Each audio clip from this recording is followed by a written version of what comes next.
kasi di ba, food safety and delivery, cooking methods, leveled up dishes, food photography, plating, and food costing. I'll go through it very briefly across all of you again. But who can give tips on food safety in just 1 to 2 sentences lang? Sino kayong pwede dyan? Para it's easier for me to identify. Food safety and delivery. I could do the Chef Ken, okay. Cooking methods, sino yan? Sino yan? Very briefly lang, cooking methods. Yung start lang, yung parang konting summary lang, teaser lang yan, yung start lang ha. And then leveled up dishes very briefly. Chef Brandon na lang yan, very briefly lang. Food photography, plating, very briefly again, food photography, Chef Anna. And then food costing, Chef Pao. So parang at the start, briefly discuss the topics. As I introduce each of you, maybe we can just talk briefly about what we'll be talking about and what we want them to take home with them at the end by the end of the talk. Parang ganyan. Okay lang? Yeah. Yep. Okay. Thanks, guys. Okay. Thank you. Live na ba? Bakit nakalabas live? Di ba naman? Kamusta kayo ni Edgar? Yung okay naman. Yung bagong setup. We're doing good. We're stressful lang, but okay lang. Ang hirap ng trabaho. It's like right now we're all working under duress. Parang, you know what I mean? Parang may walang may budget. limitations no? Oo. Yeah, walang budget. Yeah. GCQ, so ang hirap gumalaw.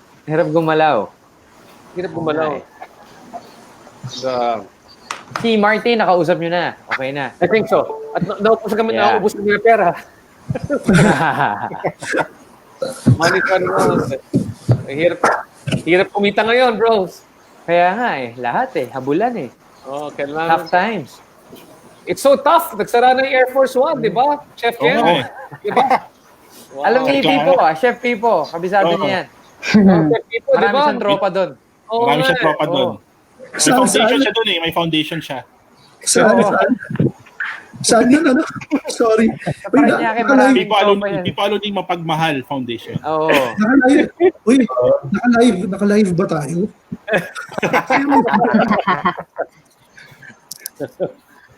Guys, you have the live. If you want to share it live, here's the post, by the way, before we start. Hold on. Pa-share nga, dyan, sa mga pages. Okay, I'll share it here now. Okay. And ladies and gentlemen, congratulations, and we are here live. Thank you so much for joining us here on Bounce Back. I hope you're enjoying this lovely Friday afternoon. Ako po si RJ Ledesma. I am your Bounce Back administrator and same time yung inyong moderator for this discussion. And every week, every Friday, we've had a great discussion with our friends from Unilever Food Solutions. Ito po yung part ng tinatawag natin Mercato Academy, Bounce Back for online businesses and aspiring food entrepreneurs. So kung kayo po ay isang online food business o kaya isang aspiring food entrepreneur o kayo po ay may maliit na restaurant and you want to grow your restaurant business, we can help you with the expertise ng ating mga kaibigan mula sa Unilever Food Solutions Group. At bago lahat, kung kayo po ay gusto maging isang online food vendor and you need help to market and deliver your products, huwag po kayo mag-alala. Please join us on the Mercato online delivery page. If you're a vendor who wants to be marketed via the Mercato online delivery, please contact us right below. For vendor inquiries, please contact the mobile that appears right below together with our email addresses as well. And again, so every week po, di ba, ito yung ating bounce back. I'm sure na habang sa kapanahunan po ng ating crisis, mga tao sa bayan habang nag-lockdown, marami dyan naging part-time chef or mga part-time food entrepreneurs gumagawa ng pagkain sa bahay, binibenta po sa mga kaibigan o binibenta po sa mga Viber groups. And hopefully, many of these people want to level up from that experience. Gusto sana nila baka pwedeng maging isang permanenteng negosyo, one great source of income. And today, our chefs from Unilever Food Solutions will teach us on how we can level up or jumpstart our food business at home. So I'm very happy to have them back here on the show. They've always been such a blessing para sa lahat po na nakikinig. Unang-una, please welcome Chef Ken Cacho, Country Executive Chef of Unilever Food Solutions. Chef Ken, thank you so much for joining us again. Hi, good afternoon, RJ. Salamat for having us. I hope this won't be the last. I think this is the last one, pero I hope we could do I hope tuloy-tuloy pa tayo dito, Chef. But it's nice kasi parang ito naging isang summary ng lahat ng pinapag-usapan natin dito. At alam ko yun, Chef Ken, you'll be talking really about creating a menu. But one of the things that we've discussed, even at the very start of this of our discussions with you, is this one, yung food safety and delivery. Can you just summarize for us our very first talk habang pati para sa ating mga online food sellers, just a few tips on how to do online food safety. What's the best consideration to have? I think first of all, it's very important na maintindihan ng mga online food vendors ngayon, na people are trusting you to make sure na yung food na pinapadala nyo sa kanila is safe to eat and properly prepared. So very important now. It's part of the parating nga sinasabi natin yung normal. Lalo ngayon, strengthened ngayon dapat yung awareness when it comes to hygiene, yung HACCP plans, that's set in place. So very important, number one, wash your hands, diba? So parati dapat, before you start anything, wash your hands. Dalawang happy birthday songs lang naman yan, tuloy-tuloy. Dalawa na pala ngayon, akala ko isa pa, so dalawa na. Dalawa yung una para sigurado, diba? Tapos, people have to also understand the usage of gloves. Hindi dahil naka-gloves ka, ibig sabihin nun, you're doing it clean and safe, diba? Gloves are only worn when you are handling only ready-to-eat food. Yun lang yun. Okay? Pagka i-serve mo na or ipapack mo na, then you wear the gloves. Hindi yung all throughout nag-gloves ka. Okay? Another thing is make sure you work in the 4-hour rule na sinasabi namin na from preparation stage to cooking to cooling down, try to work in 4 hours.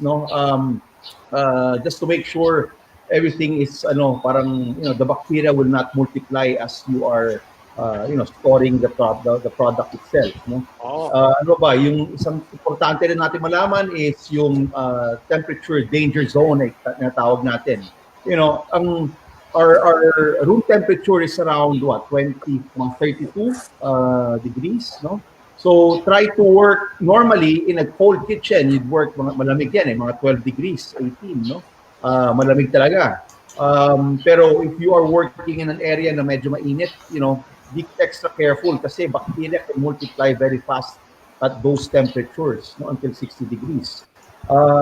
Again, lastly, I think very important is the importance of disinfecting your work areas. When you are working, make sure after service, linisin nyo ng gusto yan. You do what we call a sanitation bath. After washing up, make sure you wipe the area with a sanitation solution, a sanitizing solution of normally about 200 ppm. Ano ba yung 200 ppm in parts per million?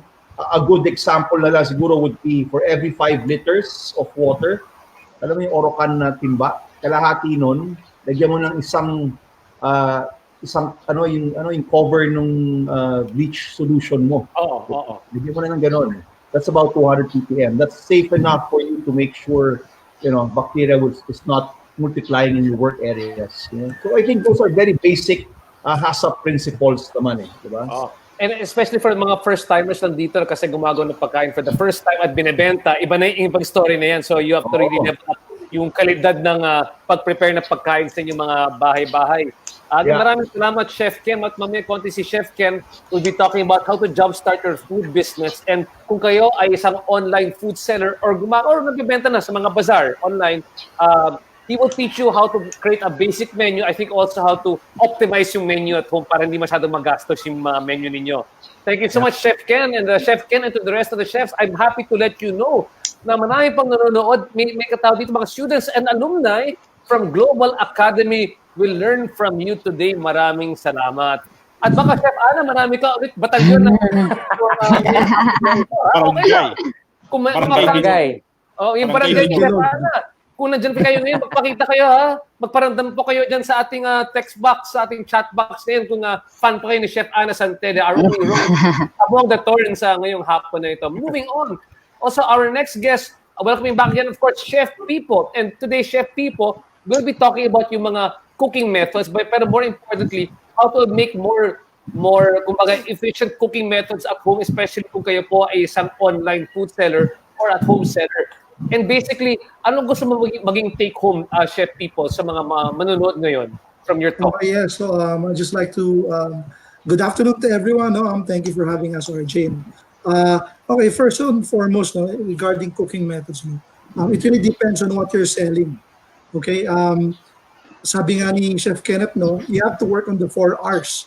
para kasi syempre food safety is pinaka-concern natin ngayon. So you have to think of ways of using cooking methods that are efficient and fast para at least pasok ka doon sa food safety na yun. And again, depende din doon sa food mo. So later, I'll discuss more about this because we have 3 factors regarding cooking methods that kailangan nating malaman for us to identify kung paano maging efficient. Okay. Thank you so much, Chef People. Looking forward to your talk in just a bit. And if you've got any questions for Chef People or for Chef Ken, please feel free. Pakilagay lang po sa ating comments box. And next, coming up is also, of course, Chef Brando. And Chef Brando, I know you'll be talking about yung mga leveling up your dish. So parang hindi siya kung gumagawa ka ng ihaw, paano maging mas special yung ihaw ninyo? Kung gumagawa ka ng adobo, paano maging mas special ang adobo ninyo? What would you like people to take away from your talk here today, Chef Brando? Hello. So, good afternoon again, everyone. Good afternoon, RJ. Good afternoon. And to my fellow chefs, good to see you. We're all together. With regards to leveling up your menu or being creative, when it comes to offering something innovative nowadays, we've seen trends. Sabi nga nila, di ba, parang during this lockdown, everyone selling ube pandesal, what else? That's right. Bake. It has always been, I take these words from this Spanish chef. I forget his name currently, but sabi niya nga, creativity is painful. It's a painful process. It is a painful process being creative, especially nowadays. But when it comes to food, it's always going to be very interesting because, you might strike something really hot, diba? When you come up with a very good product, when you come up with a very good innovative product. And we can help you with that later. And hopefully, with the things that we're going to teach you, not just me, you can pick the brains of everyone here, Chef Ken, Pao, Anna, and people here. We'll be here for you later on if you have any questions when it comes to probably meron kang idea na pagkain na gusto mo ibenta. Ask lang the questions and you can probably brainstorm here, give you some tips. How generous naman. Yeah, like that. Hopefully later on, it's going to be a very interesting, enriching webinar for everyone. So, thank you. Thank you so much, Chef Brando. So you can pick their brains, just don't pick their noses. Maraming salamat, Chef Brando. At syempre, our next speaker, ito mga fan club, binati na siya. Si Binog at Ana Santelia from Jacqueline Food. Dito ulit kay Chef Ana Santelia. And Chef Ana will be talking about food photography. Basically, can you share with us what will they be learning from you with regard to food photography and plating, Chef Ana, like what we talked about the last time? Yes. Hello everyone. So again, welcome to the webinar. So thank you for tuning in. Of course, thank you RG for inviting us for this webinar. So kita nyo, full force kami ngayon. No? So I hope meron kayong matutunan and marami kayong matutunan for your businesses. For food photography and plating, as I've said from the previous webinar, that good photo is really your investment. So after all the learnings, makikita nyo na yung profit nyo mag-hike yan because you have a good photo of what you're selling. So yan lang naman yung gusto ko i-impart as of now kasi mamaya natin siya i-tackle pa or i-explain further na you should have to be creative, innovative, and of course resourceful. So yeah. Yeah, no. Hi, Chef Ana from Isabel Bugayong. Ayan, maraming manonood na. The secrets of food photography from Chef Ana. And finally, yung ating commercial model na chef, Chef Pao. Ayun po, Chef Pao. Chef Pao, ikaw naman, he's been with us since the start of the show, and Chef Pao will be discussing, surprisingly, ito yung pinakamaraming interaction at maraming natutunan yung mga tao tungkol sa food costing. And literally, Chef Pao will talk again about food costing, but basically, Chef Pao, what would you like them to remember the most about food costing? Yeah, for today, tsaka yung mga nakaraan natin, again, syempre gusto natin maturuan kayo or matulungan kayo sa inyong online food business. Syempre, gusto natin maintindihan paano nga ba kumita sa pagtitinda natin via online kasi nga, ito very tough times tayo ngayon. So, lahat limited ang galawan. So, lahat puro online. So, today, isi-share namin yon mga quick tips kung paano gagawin yon, costing, paano mag-create ng sarili mong brand, photos, lahat-lahat yan. So sana marami kayong matutunan today. Well, thank you so much. Again, mga kaibigan, ito po yung powerhouse group na po ng UFS, Unilever Food Solutions. Lahat po ng kanilang magigiting na mga chefs ay nandito ngayon. If you've got questions for any of them right now, this is the best time to ask. And with that, let's begin muna. Again, the topic is how to jumpstart or paano isimula yung kanyang mga food businesses at home. Again, we saw many emerging during this pandemic. But you want to make sure sustainable po kayo na tuloy-tuloy po yung negosyo ninyo, lalago yung inyong mga negosyo. If you listen carefully to the tips of our Unilever chefs. So let's start off with our country executive chef, Chef Ken. And I really like the topic that we're starting off with Chef Ken. What's very important at the start, syempre, noong una pag ikaw ay isang home-based chef, lahat na lulutuin mo lang, you test whatever's going to work, di ba? Hindi mo alam kung ano talagang okay sa mga kliyente or how many dishes should I be able to sell. What's the most efficient combination ng mga menu na pwede kong gawin. So, Chef Ken, please tell us about how to create a menu when we want to jumpstart our food business. Okay. Well, first of all of what we're talking about today, RGs, they can go to our UFS website. It's all there. So, you could always go back and check it out. No? Well, all right. So for menu planning, okay, ito yung mga tips ko. Normally, we work with 4 very important things. No? One, I think you have to parang know your market. Diba? Yun yung number 1. Before you even make a menu, know your market. Kasi your market will suggest the type of cuisine that you should be serving. Diba? Hindi ka naman pwede gumawa ng kung anong naisip mo, lagay mo lang. Alamin mo muna kung kayo mo ibebenta to. Sino ba yung market mo? You know, like, who will you sell it in your neighborhood, office, commercial area ba yan, or school? You know, you have to know also may slides ka ba? Do you have slides for this one? Para makita naman. I think Fim prepared it. Unfortunately, he cannot, dahil anim lang yata tayo dito ngayon eh. Ate mo na, let's just double check lang para makita ng mga tao. We'll go back to Sam. Sam or Fim, if you're backstage right now, can we show the slides ni Chef Ken kung nandyan ngayon? Let's just double check. Yan, ready to be shown na raw, sabi ni Fim. Okay. Fim is our customer development executive behind the scenes. Maraming salamat, Fim. Mamaya konti po sasayaw na si Fim para sa atin as we prepare our presentations. There you go. Yeah. Okay, so again, know your market. Very important yan. In the end, whoever is in your neighborhood, in your area, yun talaga mag-dictate kung what type of cuisine again you'll be making for your menu. Also you have to understand ano ba yung eating habits ng mga to.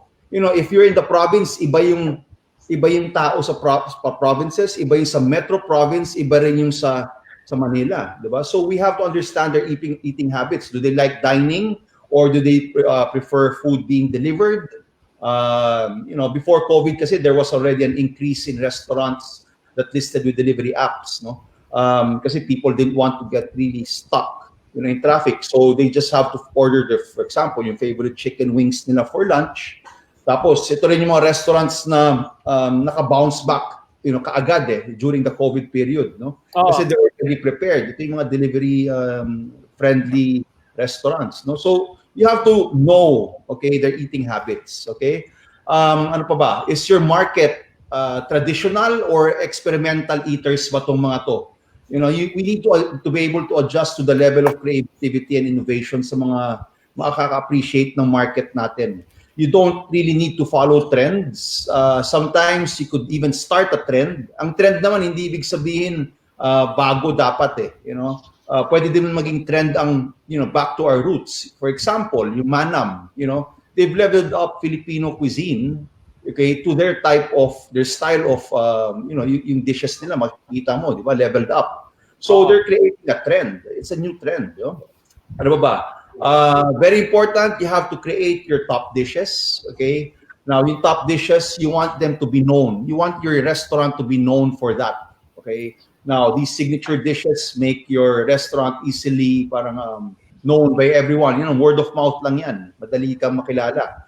So, for example, gawa ka ng isang crispy na chicken na super juicy, pero kakaiba yung sauce, diba? Na sa ilan nila natikman yun. So, a good example for that is yung Manang's fried chicken, for example.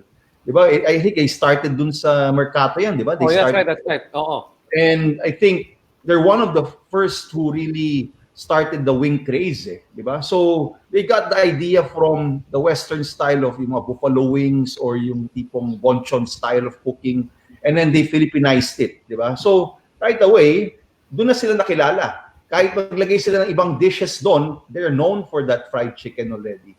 That's diba? right. So that's very important. So know your market. The second point that I want everyone to understand is that you also have to understand ano yung base ingredients mo. What is readily available to you. Okay, plan a menu around sustainable ingredients. Know what's in your market. Pag sinabi ko market, ito yung palengke. End of the day, ang palengke talaga yung first na pupuntahan mo before the supermarket or whatever, no? So, find out if you are, for example, in the province, find out if you have farmers or growers in the area that could produce you yung mga kailangan mo. Because, it will come out cheaper, from the farmer direct to you. Right away, your food cost will be lower because you're getting it straight from the grower themselves, diba?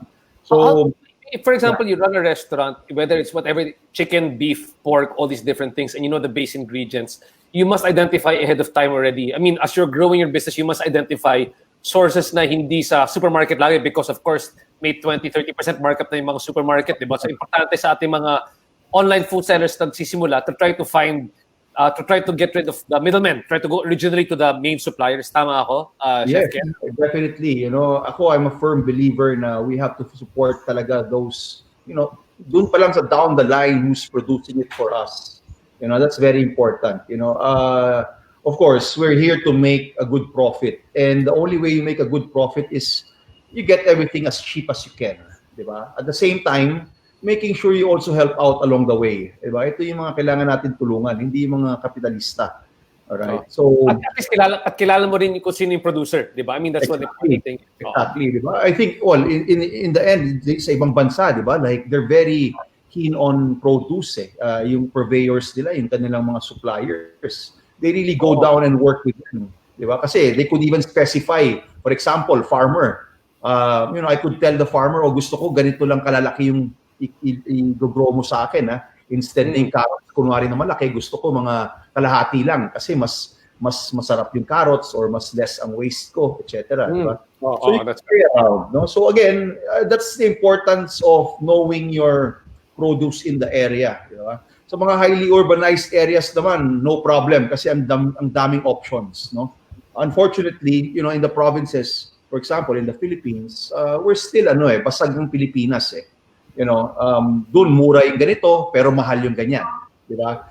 Unlike so it's very difficult really to work around that that idea of sourcing out ingredients that would have a stable price, no?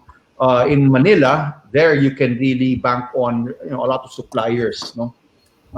From imported stuff to produce from the far-flung provinces, no?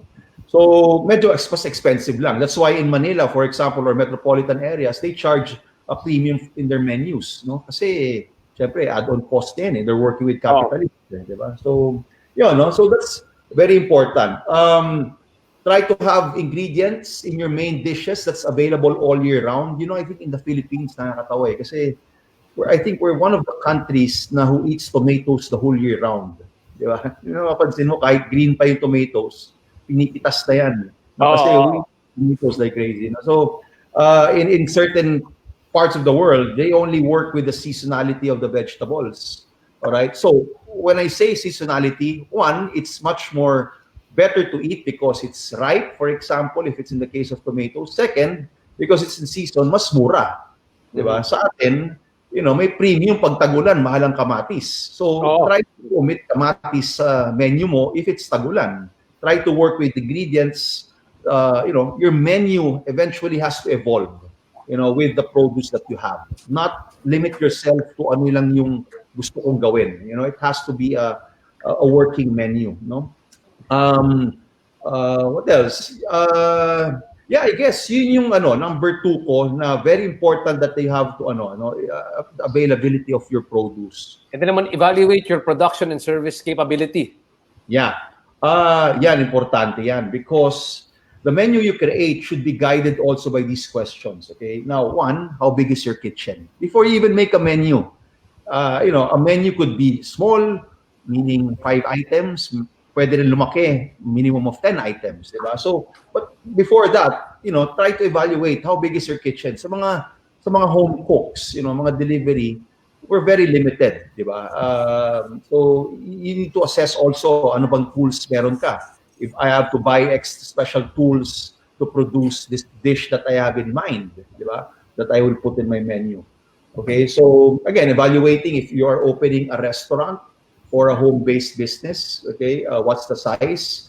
Now, nowadays, siguro because after COVID, there is this, emergence of a lot of delivery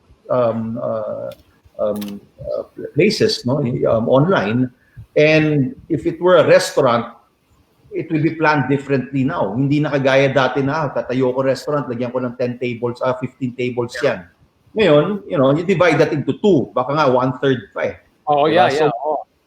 Iba rin yung if you're putting up a restaurant now, although this is the time wherein you could actually put up a restaurant, siguro that the rents will be lower because ang demand is lower, okay, to have restaurants, but in the end, I guess landlords will charge cheaper rent, di ba? So baka makakuha ka ng mura and then you have a really good idea, okay, you just have to create a spark to ignite the flame, di ba?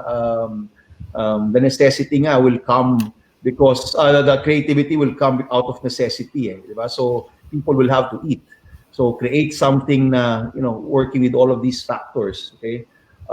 You also have to understand ano bang kailangan natin gawin. Gusto ba natin ng breakfast menu, lunch, or dinner, okay? That will dictate also the size of your kitchen, okay, of your menu. All right? But ideally, we should start with a small menu. When I say small menu, yung basta maliit. 5, 6 items on the menu, really strong ones. Okay, have a manageable inventory. Okay, para, less inventory, better for you. Okay, less waste, less pilferage. Kunwari, if you have a lot of manpower, okay, there's a lot of factors, that you could save when you have a smaller inventory. Okay?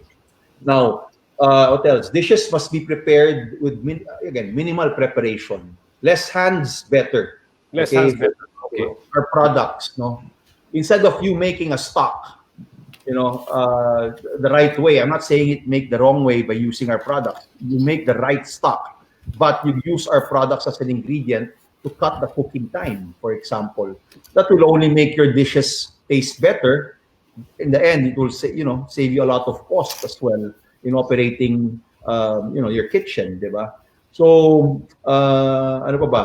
Demi-glace is a good example also. If you are serving a Western type menu, brown sauce is a must, diba? So demi-glace, we have this product, our SKU, the demi-glace powder. You just add water. Maybe you could roast some bones, some vegetables, and add it in, and then voila, you already have a sauce. It will take you half the time, and it will taste far better. So these are very important steps that I think everyone has to consider when you're making a menu. Okay, try to also have a menu that's up to date. Explore tools and ingredients that will make your operations easier and more streamlined. There's so much equipment nowadays that you could buy. Ika nga parang, kahit dalawa lang, tatlo lang kayo sa kusina, you could serve 100 people with the technology now, with the equipment that you have now. Okay, so try to, again, assess all of those. And lastly, when you're making your menu, you be very vigilant with your costs. Okay, that's why very important, I think, more than anything, is the business aspect of it, of putting up a restaurant. And it really boils down to your food costs and your operating costs. No? So knowing all of these things and then computing it in the right manner, okay, then you will have a good formula for success. I think that's very important, when you're making your menus. Dishes can easily be done. I have something in mind, try it out, try it again, try it the next time, let someone try it and then try it again. You cannot just put something out on your menu, by just cooking it once, or maybe siguro isang tao nagsabi sa'yo, alam mo, masarap yung caldereta. Ilagay mo yan sa menu mo. It's not enough. Okay, I think with the in this type of business, in this industry, everything has to be tried and tested all over again. 10 times, multiple times. So yun lang, no. In the end, follow your heart. Your heart will tell you if this is good or not. If it will work or not. Baka not your heart, baka your stomach will tell you if it's good or not. Di ba? Exactly, exactly, di ba? Di ba? So yeah, I think yun ang those are the basic steps first, before you create a menu. Again, thank you so much. Chef Ken, know your market, know your base ingredients, evaluate yung inyong production service capability, especially pag nasa bahay lang kayo, baka yung katulong mo lang o yung anak mo lang yung gagawa na, yung magiging assistant mo dyan. And of course, checking out your food costs. Yeah. Thank you again, Chef Ken. And Chef Ken will get back to you again later on during our Q&A portion. Now, moving on. Ito po, yung one of the experts when it comes to our ihaw. We have talking about cooking methods, si Chef Pipo. Chef Pipo ngayon naman po, di ba? Yung what we'll be talking about is cooking methods, and particularly not just cooking methods per se, kundi yung mga cooking methods na ideal, especially kung kayo ay may home kitchen na nag-online delivery, or kaya small restaurant lang, or kahit mga small cafe or karinderya. What's the ideal cooking methods to use for those areas? Okay, so before going to deep dive on that idea, so there are 3 factors that we have to consider. So 3 points. First would be, in line with this, what type of product are you going to sell? That's very important, number 1. So basing from what Chef Ken's topic, so assuming that you have your product already, you know your market already, so this product will dictate kung anong classic cooking method ang kailangan. Okay. First and foremost, ano ba yung ibibenta mo? Is it a frozen product?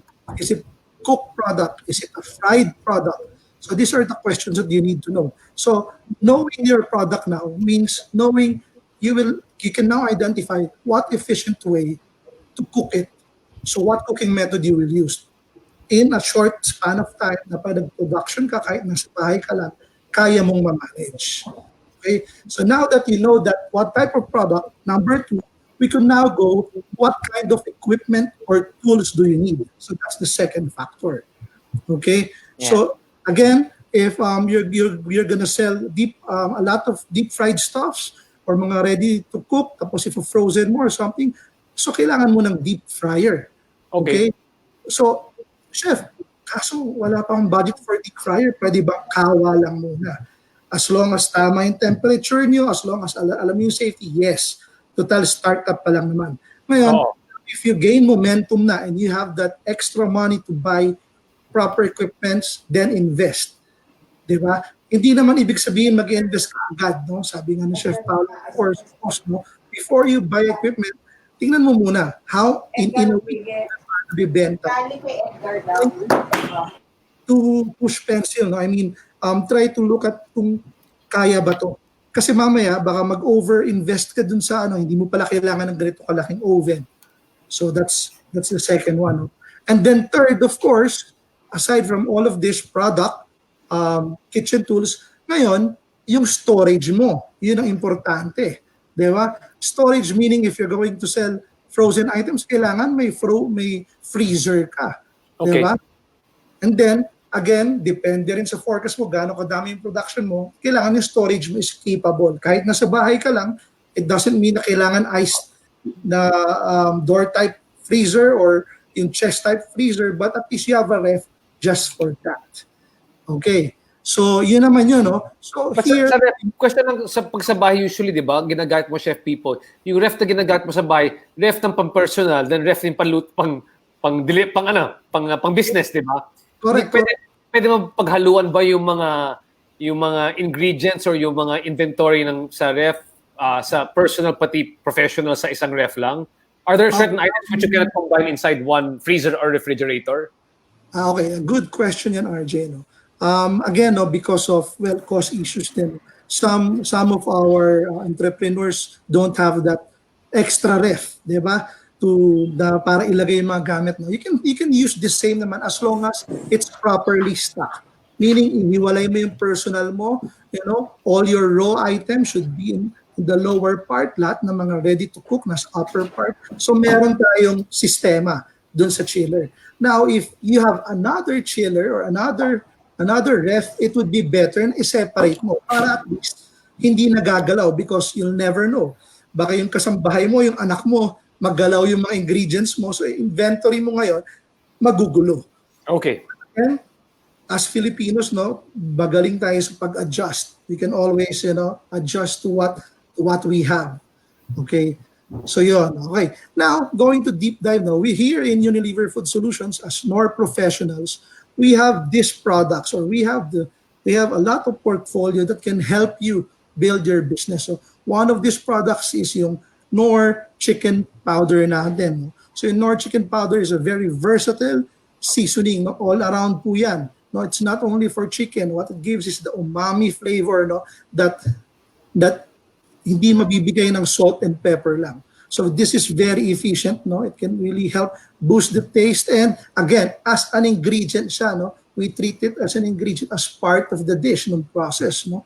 So it can be grilling, it can be stews, it can be stir-frying, even for Chinese cuisine, no? Chicken powder is the best, no? And of course, for Pinoy cooking then, okay? Now, moving to the next slide. Film pa-move. Okay, we have another product that can really help you efficient, no? Why?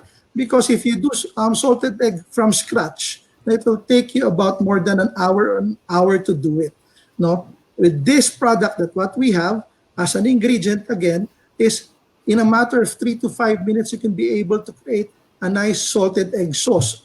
It can be for hot tossing as a glaze, or even for powders for your chicken wings and for your chips. So marami po. It can also go well with desserts, no? Like yung mga croissants natin with salted egg custards, Okay. together with the paws also. So these are, again, you can explore, no, especially for the home cooks or entrepreneur, no. Alam ko marami dyan nagpo-produce pa rin ng mga salted egg chips, no. Not only for potatoes, but you can use kahit cassava, kahit kamote, no. There's a lot of ingredients, sabi nga ni Chef Ken, that is available all year round that you can use. So again, kailangan maximize mo rin yung dun sa menu mo. So dun naman yung sa cooking methods natin, no. So again, it's all tied up, no, from Chef Ken's topic to this, to cooking methods, to equipments, and how you sell it online. Yep. Okay. Meron pa ba, Chef? Or that's... That's it, basically. Okay. So, at least, just to summarize a bit more, when it comes to cooking methods at home, and for purposes of speed and efficiency, I guess the quickest would be, to my mind, it's just frying at the start, no? Because that's the quickest method to do at home. And the key is that you're able to use UFS products as ingredients, not necessarily as pang additive, but rather as an ingredient to also speed up the cooking process. And Yes. Yeah, a good example of that would be yung sinabi ni Chef Ken tungkol sa broths, no? And also the demi-glace. And for example, if ang binibenta mo naman are stews, o lalo na yung pagbakan or beef na matagal ang luto, so instead of cooking it for a long time, low simmering, which will about take 3 hours, use the proper equipment also with this. Anong equipment ang pwede? Use a pressure cooker, diba? And again, using Knorr products like Knorr chicken, pork, and beef broths, no, you will attain that maximum and flavor pa rin na ginagawa mo dun sa long-term na pagluluto. It's the same din naman. Got it. I like the comments here right now. Sabi ni Louis Vincent Chanchua, oy, French macaron with salted egg butter cream filling. Thanks for the idea. Nakuha niya sa'yo, Chef Pipo, habang nakikinig sa'yo. Why not? And then Ai Santos, yes, please encourage our friends from Global Academy. Magtanong kayo, please feel free to post your comments here on the site. I'd love to hear your questions. Andrew Barry, completely agree. Use products as an ingredient to create your own dish.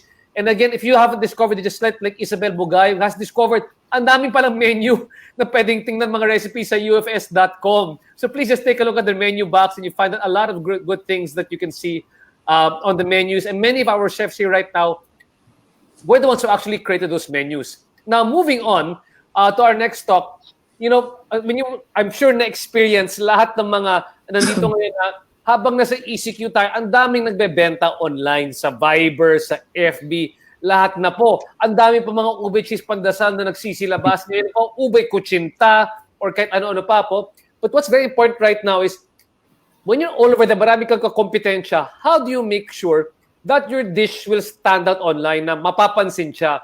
And to do that, you got to level up your dishes, di ba? Or sa marketing tinatawag namin unique selling proposition o yung USP. So ngayon naman, magbibigay ng konting sample si Chef Brando when it comes to leveling up your dishes.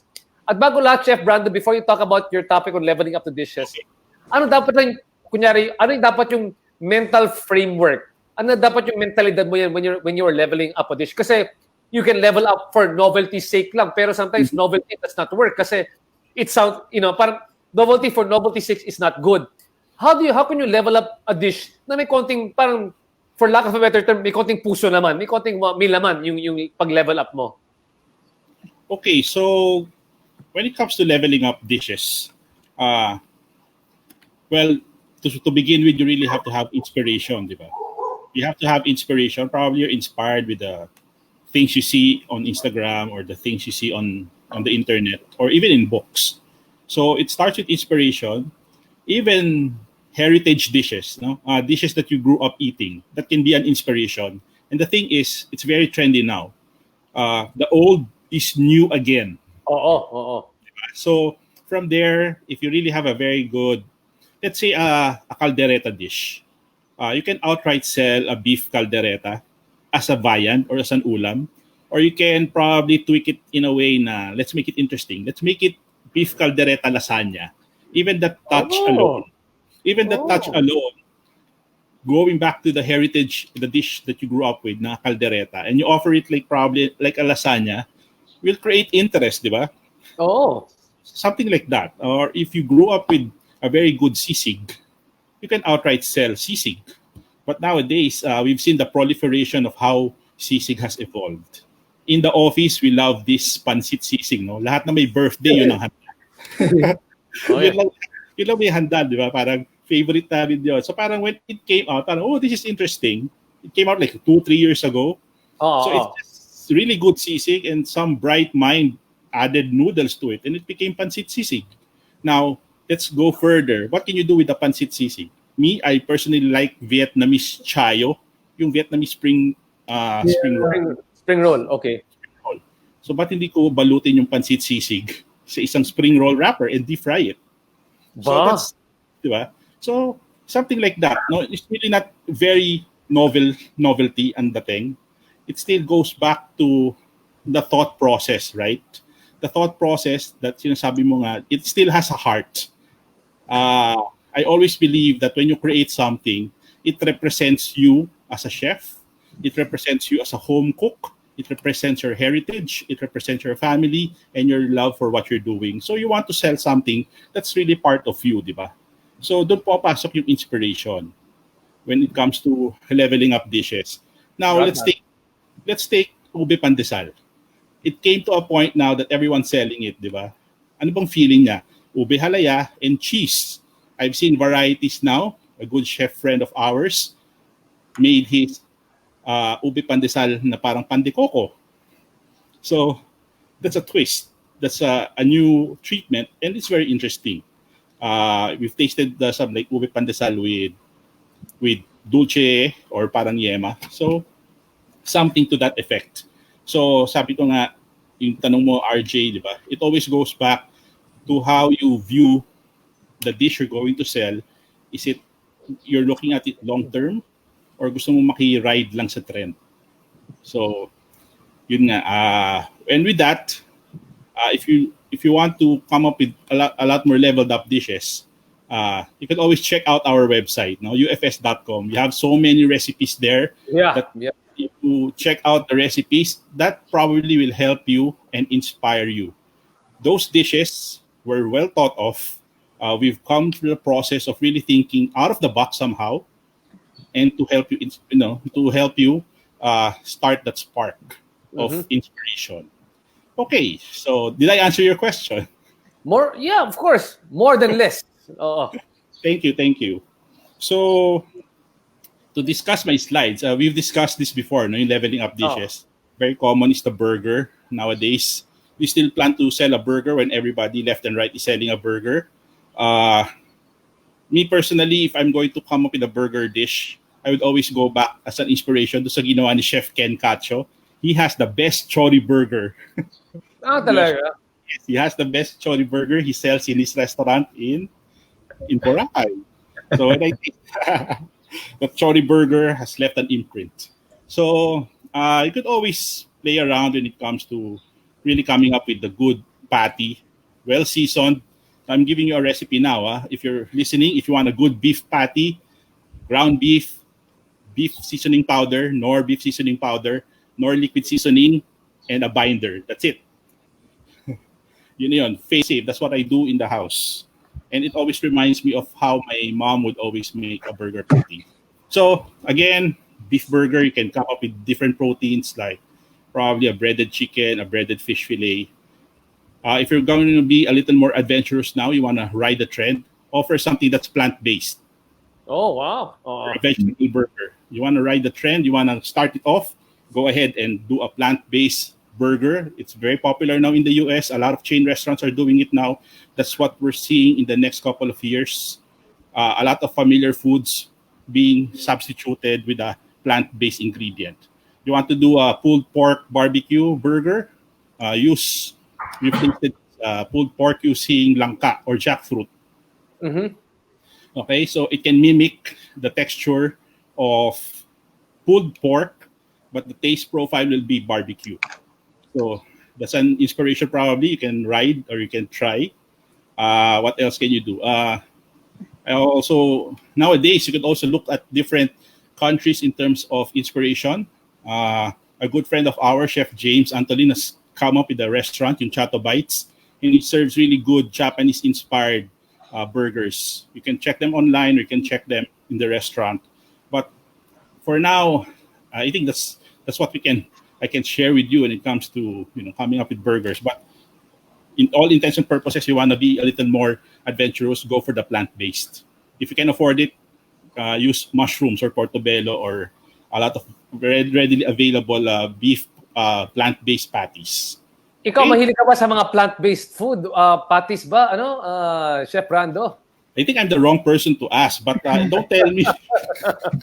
But if you let me eat something that's plant-based, but don't tell me it's plant-based, I'll probably enjoy it. But why not, right? It's just like meatless Mondays, di ba? Uso naman yun. Sige, why not, di ba? Because, I was actually a vegetarian for 10 years. So everything I ate was plant-based. So I had all these substitute foods. And it's nice to see it coming back again right now, mga plant-based foods. Yes, in the space of sustainability and being more healthy nowadays, especially in light of this pandemic. That's right, that's right.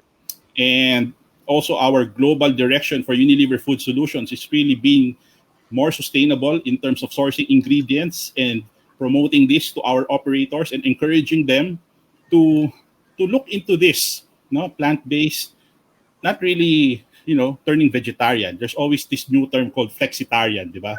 So that's about it for my 2 cents worth on the burgers. Ano pang next slide mo, Phil? Okay, we go back to pancit. Okay. So pancit, this was discussed previously on how to come up with something innovative when it comes to pancit. So anything with noodles, again, going back to the pancit canton or pancit sisig, you can wrap it in lumpia wrapper and deep fry it, becomes a spring roll. I've seen nowadays new flavors for noodles. Like I know of this purveyor or seller online, yung Viet Yam. Oh. Viet Yam Manila. Masarap yung Vietnamese noodles nila. You should try it. You should go and check out their Instagram, Viet Yam Manila. Nice play on words. Vietnam. Viet Yam. Check it out. Vietnamese style noodles. Very, really good and made with a lot of heart and a lot of love. Yeah. Masarap. Umorder nga ako para bukas meron akong kainin for lunch. Para sa ibang chef dito, wala silang hindi sila kasama. Pwede ba sila umorder? Support our friends. So, So, support yan. friends, support small, support our More local than- food entrepreneurs. Oh, Ayan. support. Oh, yun. Yung mga home-based na ano. But again, yun nga. When it comes to noodle-based dishes, you could always come out a very interesting offering. Yun nga. I highlighted Vietnam kasi nga, for a time, medyo magsasawa ka Chinese style, di ba? Na pancit canton. So, if you want a little more interesting noodle dish, go. If you're going to plan to sell something na noodle-based yan, you can either go pancit sisig, na lumpia, you can go to a different country. And I was just like, browsing the internet lately. I saw this, pancit canton stuffed in pandesal. Wow, carb on carb. Oo, di ba? Kasi, ano naman natin, di ba? Parang pinapalaman yung pancit. As Filipinos, you place the pancit canton in between two slices of tasty, right? So, carb on carb nga eh. So why not come up with the pandesal stuffed with pancit canton? I don't know how to go about when it comes to baking the dough that hindi mo overcook yung pancit canton, but I think there's R&D there. But interesting. So when you bite into the pandesal, anong palaman? Pancit canton. Pwede yan. Pwede, Pwede, di ba? siopaw, no? Hindi ka na Siopaw. magpapalaman. Kasi dati, Di ba? Siopaw, tas kanto na laman, siopaw, di ba? Yun, what else can you do with pancit canton? I've seen one did an omu rice type of pancit canton, meaning instead of the rice, fried rice, they wrap the pancit canton in egg, in an omelette.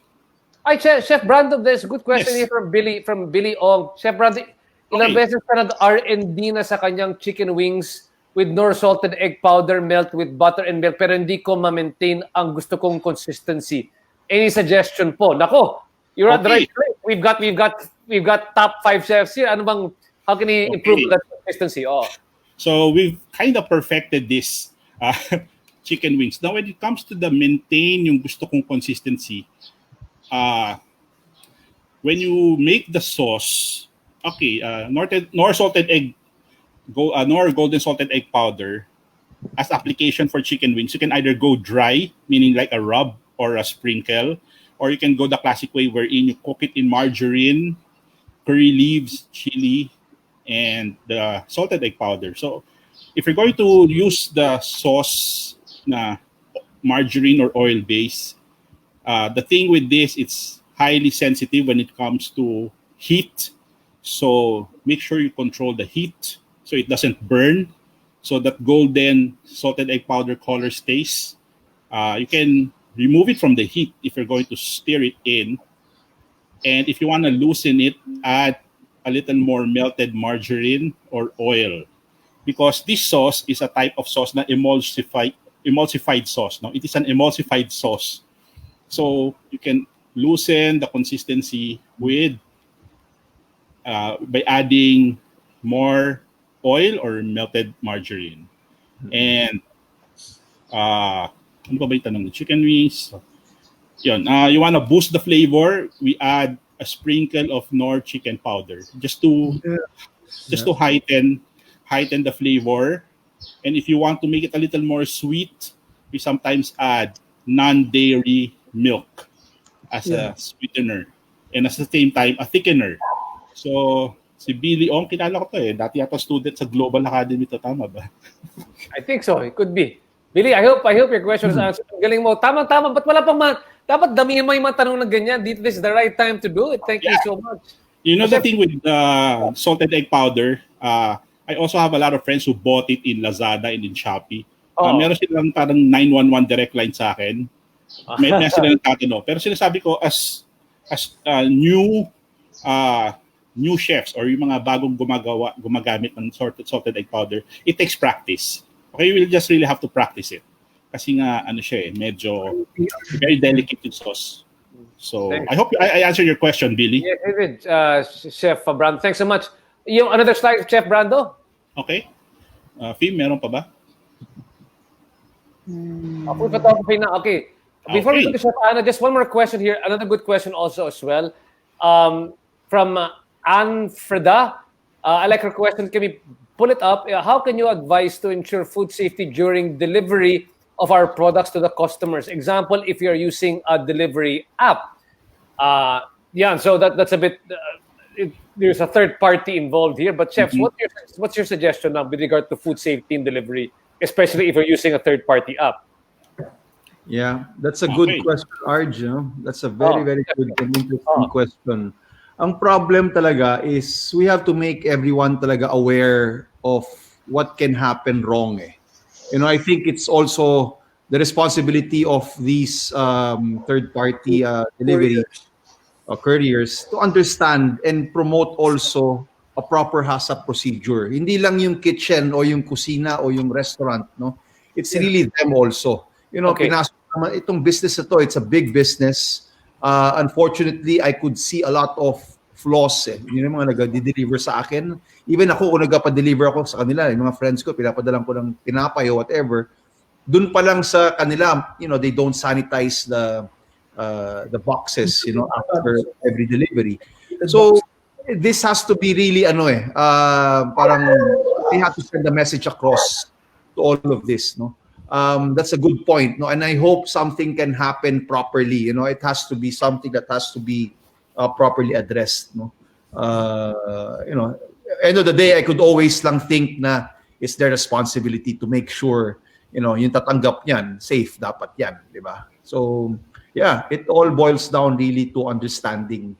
And to educate, making sure that maybe, I guess, hopefully the delivery app is familiar with at least food delivery. Kasi sometimes, especially if it's just any, and if you just get any delivery person, they might not be used to delivering food. Hindi yung parcel, hindi yung package. Chef People, di ba? Chef People, you seem that you want to add. Okay. So regarding this, no, so in line lang dun kay Chef Ken na sinabi, no. Also, it's very important on how you package your food.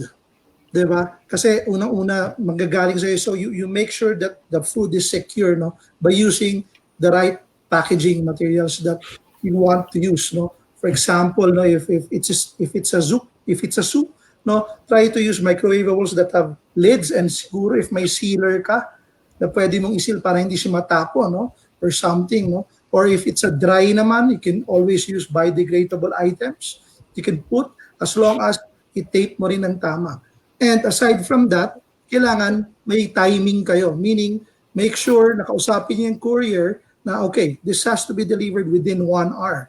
Kailangan matrack niyo, importante yon. And take pictures.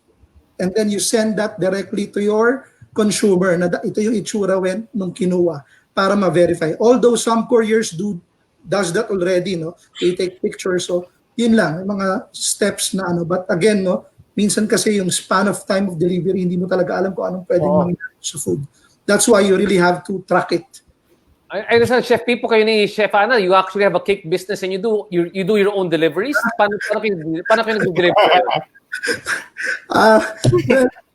We also work with third party, no? So that's why very familiar din kami doon. So that's why nga you really have to think of the packaging and of course yung timing.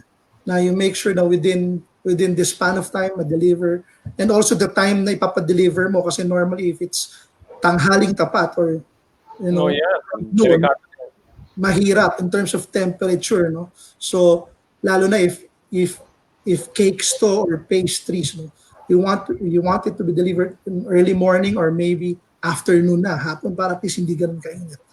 So again, temperature danger zone, just like sinabi ni Chef Ken, very important also. Well, thanks so much, Chef People, and of course, Chef Ken, for your tips on food delivery and safety. Now, moving on, ito po yung maraming fan club, yung buong barangay, paki-acknowledge lang po. Si Chef Ana Santelia to again, brief us on food photography. Ito, kay Jacqueline Cruz, sana magkaroon ng permanent show yung Unilever Food Solutions dito. Ako, pahit naman ako dyan. At syempre, dapat lagi nandyan si Bilog, Ana Santelia. Sige, Bilog. Dapat meron tayo lagi. Okay, sige. Ana, ibata mo na. What is your, how do we do food photography para mas katakam yung ating pagkain? Paano mo pinapalaki inyong cake business with your food photography? All right. So this one na is our fourth topic, no. So from creating a menu, as Chef Ken discussed a while ago, meron din tayong determining of the cooking methods. Of course, kailangan nyo malaman from that menu, ano yung gagamitin yung cooking method.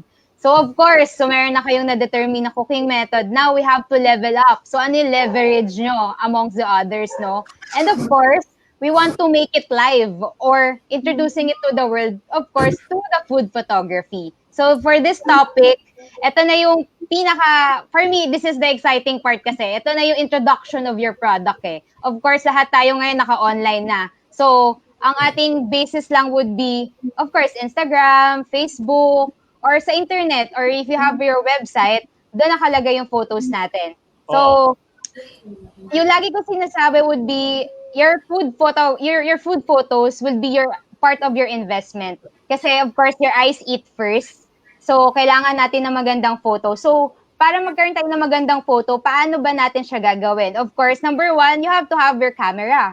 So, if wala naman kayong SLR or yung tinatawag nating professional camera, pwede naman yung ating mga smartphones. Of course, marami na tayong kinds of smartphones ngayon. Marami siya from ilang megapixel na, humahabol siya talaga sa professional camera. So, your smartphone is really your tool when it comes to food photography.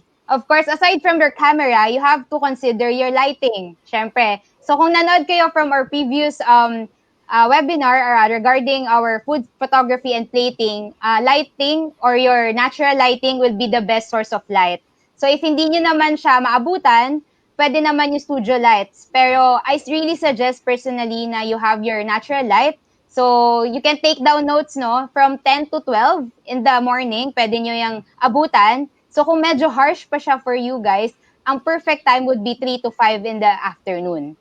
So, yun yung recommended time namin for you to take your photos if you want to have your natural lighting. So, bakit ba natural lighting? Kasi maganda siya in the sense na yung colors natin or yung ilaw natin is natural. So, kumbaga, walang harsh masyado, yung ilaw mo galing from the sun, so yung shadows mo pwede mong malaro. At the same time, yung enhancement mo of the photos are konti na lang. So, for example, with this photos, we have here Chef Pipo Aluning, the Fit the Millennial, no? So, follow nyo siya. Marami siyang good photos and good recipes, even videos na pinilalagay sa kanyang Instagram. So, this one, yung photo niya dito would be natural lighting. So, yan, I think wala yung edit, no, Chef Pipo? As in, straight from the camera yan. So, as you can see, di ba, yung colors niya, nandyan naman, tas yung ilaw niya maganda na. So, konti lang yung kailangan yung gawin. Of course, angle. So, dito naman si Chef Pipo, ang ginawa niya would be like 45 angle. And then, yung other one, yung nachos in the middle, that would be your 90-degree angle. And then, yung last photo or your tacos would be your flat lay. So, di ba, iba-iba rin ang angles. Ako, I suggest talaga na to take all the angles of your dish. Kasi dun yung makikita ko ano yung suit talaga dun sa feed nyo. At the same time, meron kayong choices, di ba? So, meron kayong 45 degree, meron kayong 90, tsaka meron kayong flat lay. What would you think, Chef Anna? How do you know also, you can take the 3 different shots, but usually mga rule of thumb or best practice, what are the best, when is it best to use what angle for what type of shot? I remember the last time sinabi mo, iba para makita yung thickness ng pagkain or talaga yung ingredients makikita. How do you know which shots to use? Yeah, so for example, we have here our soft tacos, yung sa rightmost na photo. So yan naman, no, you can see all the ingredients or the components. So yan ang perfect example ng top shot or your flat lay. Kasi you can show them na, ito yung lahat ng ingredients na ginamit ko. You can easily identify. So in the middle naman, the nachos, I want them to perceive na I have the height or ganito kadami yung isa-serving namin sa inyo. Also, a perfect example of an angled shot would be a burger. Of course, hindi nyo ita-top shot yon kasi bun lang yung nakita sa taas. Yeah. So, yung burger, nakikita nyo yung layers doon. So, that's a perfect example also of an angled shot. Alright? So, also, for the food photography, you have to determine your location. For course, sa bahay nyo, marami yan. Maraming source of light sa bahay nyo. So, pwedeng sa garahe, pwede sa dirty kitchen, pwede mismo sa loob ng kusina, or sa mismong inner kitchen nyo, or yung sala nyo, pwede rin yun. So, you really just have to find a good source of light or yung location sa bahay nyo.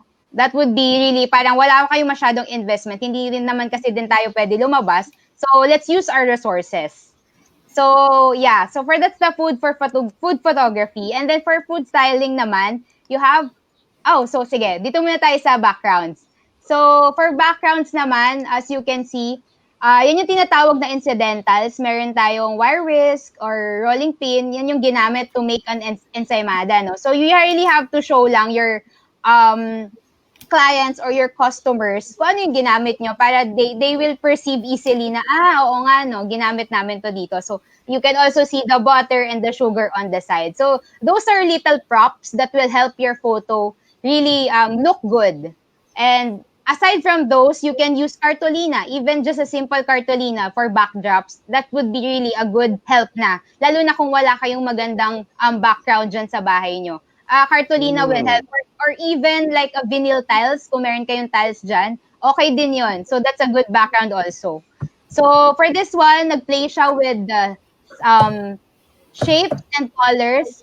No? So really yun yung maganda nating igagawin pagdating sa food styling. You really have to play with just your colors and contrast. Contrast meaning, kung may green na kayo, pwede nyo lagyan ng orange or other colors para maging vibrant yung plate natin. Alright? So, next slide, please, Pim. Alright, sige, go. Okay, so this one naman is the basics of plating. So, as I've said with our previous seminar or your webinar, yung plato natin would be our canvas. So, it's like painting, di ba? So, meron tayong blank canvas dyan. So, for us to paint or to draw, kailangan natin ng inspiration. So, kunyari wala talaga kayong maisip na inspiration or pegs na tinatawag, you can check out Pinterest. Ako personally, I really check out Pinterest for inspiration. And also, UFS Chefs, our Instagrams, you can check also. And hashtag UFS Chef. So, that hashtag is really populated by Unilever Food Solutions Chefs around the world that you can see different plates, so different angles, different treatments, na pwede nyo siyang, hindi naman sa kopyahin, pero maging inspiration nyo para sa plate nyo. So, starting from the blank canvas, you have to create your framework, of course. So, syempre, bago tayo mag-paint, kailangan natin mag-sketch, di ba? Para meron tayong susundan. So, you can sketch your dishes. So, pwede rin tayo dyan. And then, yung sa mga homeowners naman or mga entrepreneurs natin ngayon na nagsistart, pwede nyo i-draw muna sa papel, di ba? So, ako talaga, very, talaga ako, pen and paper talaga yung, yung investment ko or yung puhunan ko talaga eh. Kasi doon mo talaga masusulat lahat eh, di ba? So, pwede nyo i-drawing muna doon. So, kung wala talaga kayo idea, pwede nyo siya i-drawing doon muna sa papel nyo. So, and then, of course, kailangan nyo ng balance. That's why I'm talking about contrast and colors. Of course, shapes. Diba? So, maglaro tayo with different kinds of plates. Of course, meron kayo dyang natatagong yung pang bisita. Diba? So, yan. This is the best time na ilabas yan lahat. Diba? Yung mga hindi mo nilalabas, ilabas mo lang dyan. Diba? Yes. Diba? Ito na yan. Naman eh, diba? Diba? So, sabihin mo muna sa anak mo or sa kapatid mo, oops, bawal galawin. Pang picture ko to. So, gano'n. Diba? Pwede nyo ilabas naman muna. Diba? For sure, meron tayong natatago dyan mga plato. And of course, kailangan nyo ng portion size. Kailangan true to size yung ating photos. Siyempre, ayaw naman natin ng false advertisement sa ating mga clients, di ba? So, kung ito talaga yung portion size nyo, pakita nyo na ito talaga siya. And, of course, highlight the ingredients. For example, the cakes of April Fool's Manila, yun talaga yung basic or yung core product eh. So, you really have to show na ito yung product namin. Cakes talaga siya, no? Alongside with the other ingredients na ginamit, or the wood panels, it will help kasi talaga to balance the photo if you really have like a good other props or tools. And yeah, so yun lang naman with regards to the food photography and plating. Talagang effort to, Chef. At least nagagamit lahat ng yung mga hindi nyo ginagamit ng mga plates sa bahay, na pang special guest lang. Ito yung gagamitin nyo dito ngayon. Yes. At yung lighting, ay Chef, tama ka, Chef Ana Santelia. Takam-takam ng pictures pa lang. Go bilog. Talagang kilalang-kilala si Chef Ana. But Chef Ana, again, the best lighting is usually 4 to 6. Diba sabi nyo, 4 to 6? Yes. So you can start as early as 3. Maganda na yung ilaw niyan, yeah. Is it from the left side or from what side is it nicer? Any side is okay. Any side naman is okay, pero ako ay usually, kasi yung dito sa amin, left side siya nang gagaling. Kaya ako personally sa left side talaga yung mga photos ko. I see, I see. Thank you so much, Chef Anna. And if you've got more questions for Chef Anna about food photography or plating, please feel free to ask questions over there by the side. No? Ang daming fans ka ni Chef Anna, sabi ni Sam, who's handling our behind the scenes over here. To finally, maraming fans rin yung pinakahuli, Chef Pao. Alam mo, Chef Pao, surprisingly, Chef Pao. Kami fans mo, Chef Pao. Kami. Pero, Chef Pao, di ba, dito ako nabigla because Chef Pao, you know, when you talk about food costing, para akala mo, I mean, nobody really wants to look at food costing, but Chef, ano nakita mo, di ba? The last time we asked about costing, ang daming people were so enlightened by it because they never realized, like sabi ni Chef Brando, parang namimigay lang yung mga tao ng pagkain sa restaurant, di ba? Because they never costed their food in the first place. And this is one of the first times na talaga yung mga ibang tao, for the first time, baka pag compute sila ngayon, baka yung binibenta nila ng home food, talo pa sila. Talong-talo sila. So, Chef Pao, please enlighten us, help us start making money with our food. Ano yung dapat tamang food costing? Yes, sige, start natin to. So simulan natin yung basic principles sa food costing. Yeah. So ang food costing, simple lang naman yan eh. Meron kang, for example, a basic principle, meron kang hamburger, kinakain mo, or gusto mo ibenta, nagusto mo yung burger, gusto mo ibenta. Ang question dyan, pagkano ko ibebenta yung burger? Siyempre, simulan mo yung most basic na principle is, alamin mo muna, magkano ba talaga yung burger na ginawa mo? Which is, ito yung slide natin, Fim. Pakita natin para mas naintindihan nila. Yan, nasa na. So, habang inaantay natin, Fim, nandiyan ka pa ba?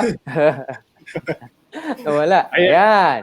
Alright. O, di ba? Food costing is an essential tool in determining whether food cost targets are being met. Yan. Ito medyo, yung sa iba kasi, pag unang tingin mo, ang food costing parang komplikado.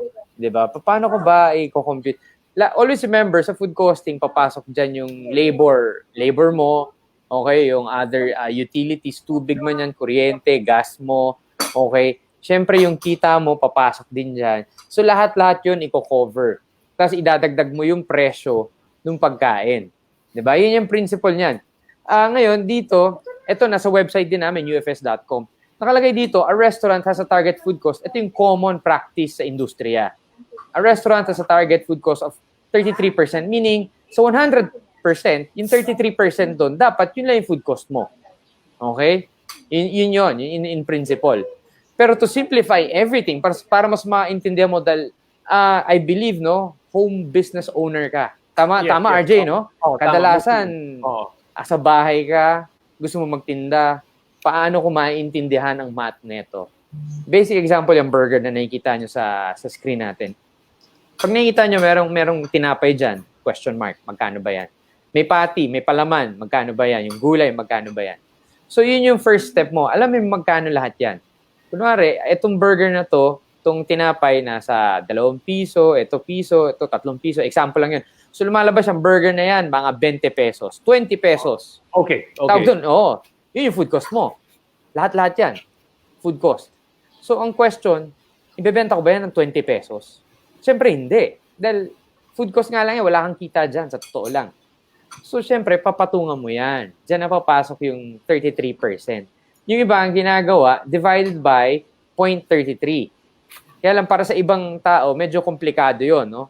So, ang ginagawa naman ng mga iba nating kaibigan, ito, project ko to noon sa karinderya, canteens. So, ang ginagawa ng iba, times 3, times 4, depende kung ano yung food tsaka sa area nila. Meaning, area nila, kung malaki yung renta, dun kasi yung biggest chunk yung renta. Okay? So, bakit nagta-times 3, chef? Times 2, times 3, times 4. Bakit? Anong reason dun? Ang reason dun, para ma-cover ang labor mo, labor, kuryente, electricity, etc. Siyempre, kung gagawin natin yung math, 20 pesos, simulan na sa times 2. 20 pesos times 2, that's 40 pesos. Malamang, at 40 pesos, bebenta mo yan ang hindi ganyan ka-grande, di ba? Hindi ganyan karaming palaman. Dahil ang food cost mo nun, ang laki, sobrang mahal nun. Tama, di ba? Nakuha nyo yung point?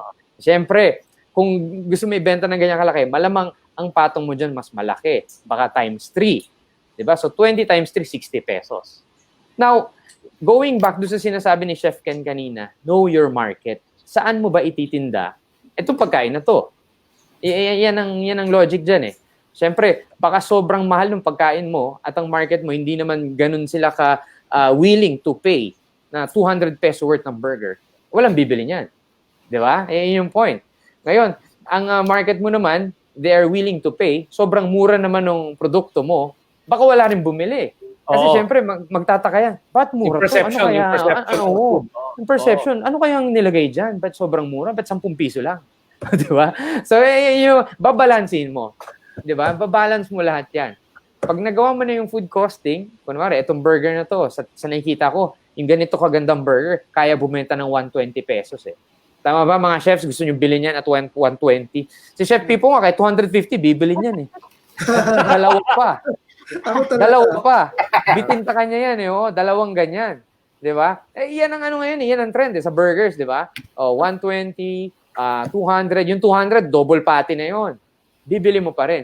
Pero kung i-breakdown mo siya, yung burger na yun baka 80 pesos or 100. Kaya nadoble niya yung presyo, 200 pesos na binibenta. So more or less, yun ang principle ng food costing.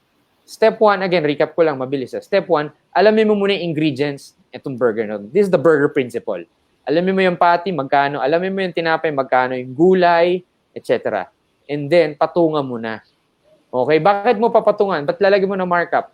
Para ma-cover mo yung labor mo, utilities, kuryente, tubig, gas mo, ang dami mo i-cover. Rental, and labor. Then, yeah, labor, utilities, water, kuryente, yan. And then, you will come up with your SRP. So, syempre, RJ, yung iba dyan, gusto mag-specific. Chef, pwede ba namin malaman yung labor cost in detail? Actually, ito pa, Chef, ito kay Ayi Santos, tanong niya, saan ipa-factor in yung cost ng sangkatutak na hini ng tita mo na hindi mo natanggihan? Ang tawag doon, marketing support. Diba? Yung ganyan, huwag ka nang mag-expect ng bayad. Ano yan? Donation na yan. Donation diba? na yan. Marketing support. PR na lang yan. PR na lang yan. Okay. Pang long-term yan. Long-term investment. Long-term investment. Sige, sorry to interrupt you. How do you compete for labor pala? Yung labor. Pwede may compute. Kaya lang, again, uulitin namin, mabusisi yun. That's why we created this, yung mga markup method, yung mga patong na lang. Now, to give you an overview, quick overview lang. Usually kasi, ang labor, 8 hours, di ba? Yung tao mo, for example, si Chef 1, 8 hours nagtatrabaho yan. Magkano sweldo? Divided by 8. Yung 8 na yon, yung 1 hour, di-divide mo by 60 minutes. Ilang minutes ginagawa ang isang pagkain? Compute mo. So, magkano lahat yon? I-add up mo sa cost. Di ba ang busisi? Di ba? Pero nakuha niyo yung logic, di ba? Per minute, i-compute mo, etc. So, magkano yung oras na yon na ginugugol ng isang chef na yon para dyan. Now, para hindi na ganun kahirap, meron tayong, yung mga food cost percentage o yung markup method. Papatungan mo na lang. Diba? Okay. Dahil ngayon, especially ngayon, 80%, 90% lahat nasa online selling. Alam lang lahat yan. Kasi ako dati ginawa ko yan eh. Naging busy lang ako, may baby na ako, so binitawan ko na yan. Dati kasi ang binibenta ko noodles. Yung noodles kasi, number 1, parang pansit canton, di ba? It's very, paano ko ba sasabihin? Very convenient. Sobrang easy i-prepare. Kasi stir-fry mo lang lahat, then you sell it. Ako, ang food cost ko noon, nasa 50, 60 pesos. Ang bentahan namin doon is 120. 120. That's the, yung microwavable cup. Yeah, so times 2. To cover for my labor, etc. Okay, question. Bakit times 2 lang? Kasi number 1, very good, very good. Tama. One of the biggest chunk is yung renta. Ngayon, kung tatanggalin mo yung renta, maganda SRP mo. Di ba? Okay. At 120, you're doing good. Kasi yung ingredients mo, mura lang. Magkano lang pansit? Magkano lang repolyo? Ito yung interesting dito. Na actually, ayaw to ng mga restaurant, but actually may mga laban yung mga online food sellers. Kasi sa costing ninyo, hindi kasama dyan yung rental eh. Ibig sabihin, pwede yung price na mas mababa kaysa sa mga restaurant. Let's say you're selling a burger, you can sell it lower just because you're not the restaurant selling to you has to pay for the overhead rent of where they are producing the burger. Ikaw sa bahay ka lang. If ever, exactly. Kung sa'yo na yung bahay na yan, wala ka ng renta. Wala kang renta. Sa bayan ng burger. Di ba? Biggest chunk yun eh. Di ba? Kaya ako noon before, at 120, maganda yung numbers namin. So, ang kalaban ko na lang doon is time. So, ngayon, may baby na. So, wala na akong time doon. Pero, before... Kailangan gumamit ng UFS ingredients para yung time, kahit pa paano, you can save on time with UFS ingredients. Yes, oo. Very good example, yung sauce, nagpi-prepare kami nung sauce na yon. Yung pancit base kasi namin, universal yung sauce base nun. Tapos different topping lang. Kung meron kami 5 variant, iba-ibang topping, yung sauce base niya iisa. So, ang base namin is Knorr oyster sauce. Ayan. From there kasi you can extend your cost. Meaning, mas mapamura mo pa. Kasi with one product, ang dami na niyang tawag dito, varieties na pwedeng gawin. See, one sauce pa lang yon. So, that's why cost-saving measure yung ito. Kaya may campaign kami, yung big savings. Literally, big packs, big savings. Because you're buying bulk eh. So, pagka nagluto ka ng per portion, mas mura siya lalabas. That's the point. Chef, I have a question. I guess it's also I guess other people also want to know. Okay, so let's say that for purposes of discussion, 33% is food cost, 66% is the cost of everything else. Of that 66%, what is like, how much ideally is labor, ideally how much is rent, how much is utilities sa 66% na natitira dyan? And how much is profit? Magandang question yan. Which is, ito yung next slide natin. Ito yung breakdown yan. Sige, Fim. Ayan. Selling price is equal to food cost, labor cost, overhead. Now, yung percentage niyan, last time, yung food costing workshop natin, nag-discuss tayo ng percentage. And may maganda shinare si Chef Brando. Chef Brands, hello. Pwede mo i-share yung percentage nung last time nung shinare natin to? Yeah. Usually, labor cost 17%. It can go, sabi nga Chef Paul, can go as high as 20%. Okay. So we have to add 17% to 20% dun sa food cost pa lang. Okay. So, that covers your labor. If you want to do yung mga 70% parang ganyan, Chef. Yes. Okay. Add-on siya. Add-on siya. Yes. Add-on, yeah. So, ito yung sinishare natin last time. Kung gusto niyo maging pabusisi, kunwari accounting person ka, accountant ka. Okay, you wanna do sa Excel. Pero dahil sa busy ng buhay mo ngayon, ang dami mong binebenta, which is literally nangyayari ngayon. Lahat ng tao nagpo-post sa Facebook, ang dami nilang tinda. Tama, di ba? May kaliwa ka na, nagtitinda ng ube pandesal na ilang dosena. Okay, may nagtitinda ng sushi bake, ilang dosena. Do you think you still have the time na mag-Excel, di ba, ng isa-isa? So, ang ginagawa ng iba, markup method. Papatong na lang ng papatong. Times 2, times 3. Yung iba kong kilala, just to share lang, sa ibang online sellers din. Just to share. Yung iba, ginagawang multi-level marketing ang cakes. Okay. Alam niyo yung multi-level marketing? Oo, diba? Exponential yan. May produkto ako. Papasa ko sa yung produkto. Every time makakabenta ka niyan, meron ko 100 pesos. Yeah. Ang benta niya ng cake, 700, 800. Medyo pricey May bumibili. Ba? 100 pesos dun sa seller lang. Tapos the remaining dun sa producer.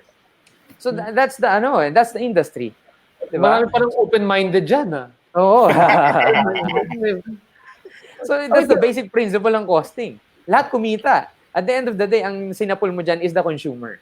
Okay. So question lang. I mean, this is a good question here right now that they're asking kay Victor Kahag. May mga ibang ingredients na medyo madalas gumalaw yung, let's say, tomato or other, especially pag produce or vegetables or sometimes meats, bumabago yung presyo niyan. How do you price them properly? How do you the selling price stable? Yeah. But bumabago yung food cost mo.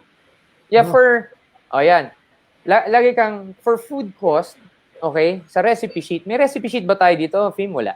Okay, wala. Anyway, usually we use recipe sheet. Ibig sabihin, meron kang burger, may recipe sheet yun, naka-Excel, naka-itemize yun. Kunwari, meron kang 3 ingredients. Lagi kami may buffer doon na plus 10% or plus 5%. Meaning, kung ang presyo ng kamatis mo sa original cost mo ay piso, may buffer ka doon na plus 5%. Okay? So, may buffer doon na plus 2 piso, for example. Example lang yon.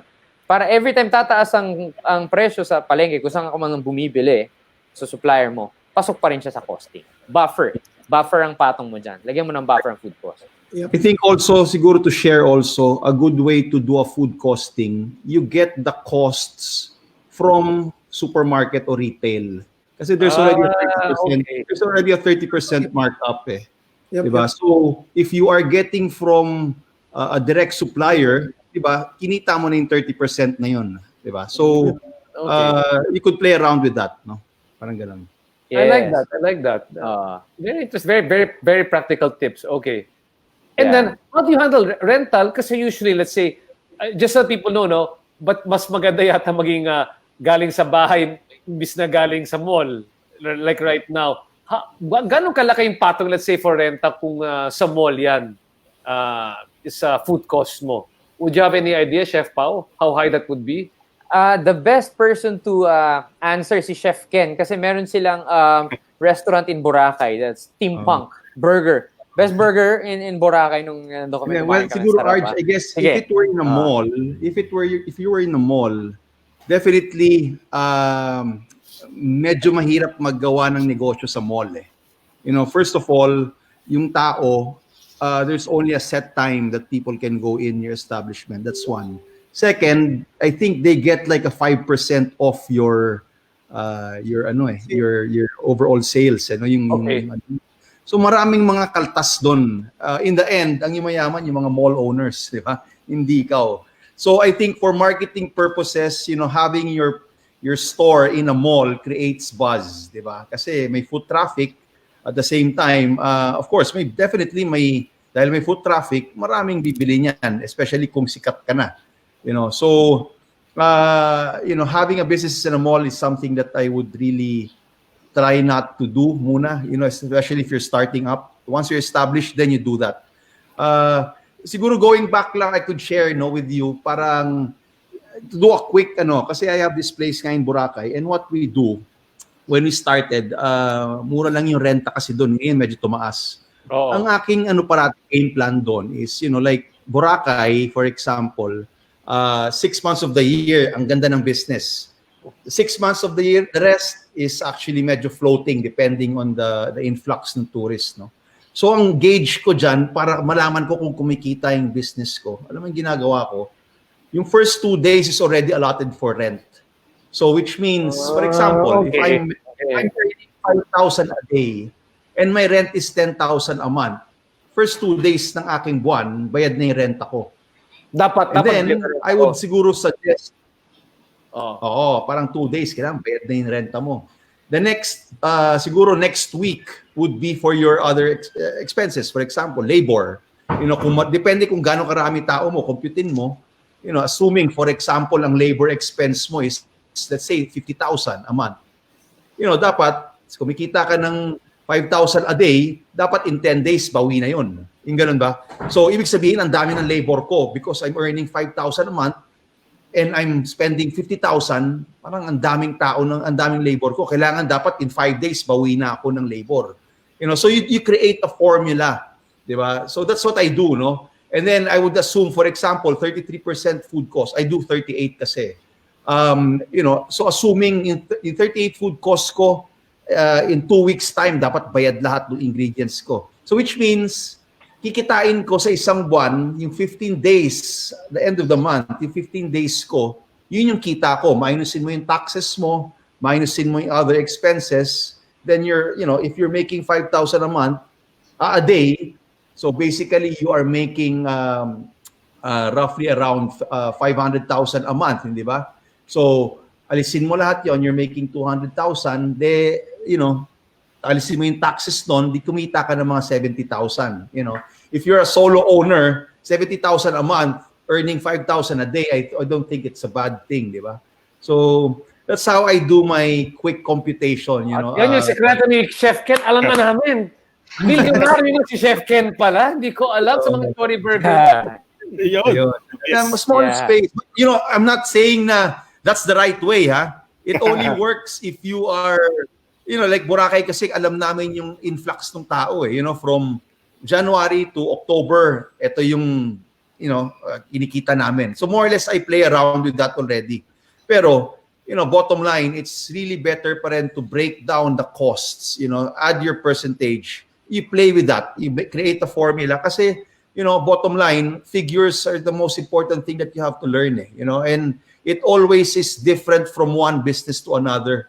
Diba? So, but we are just giving you guidelines. Again, food cost can be from 33 to 38%.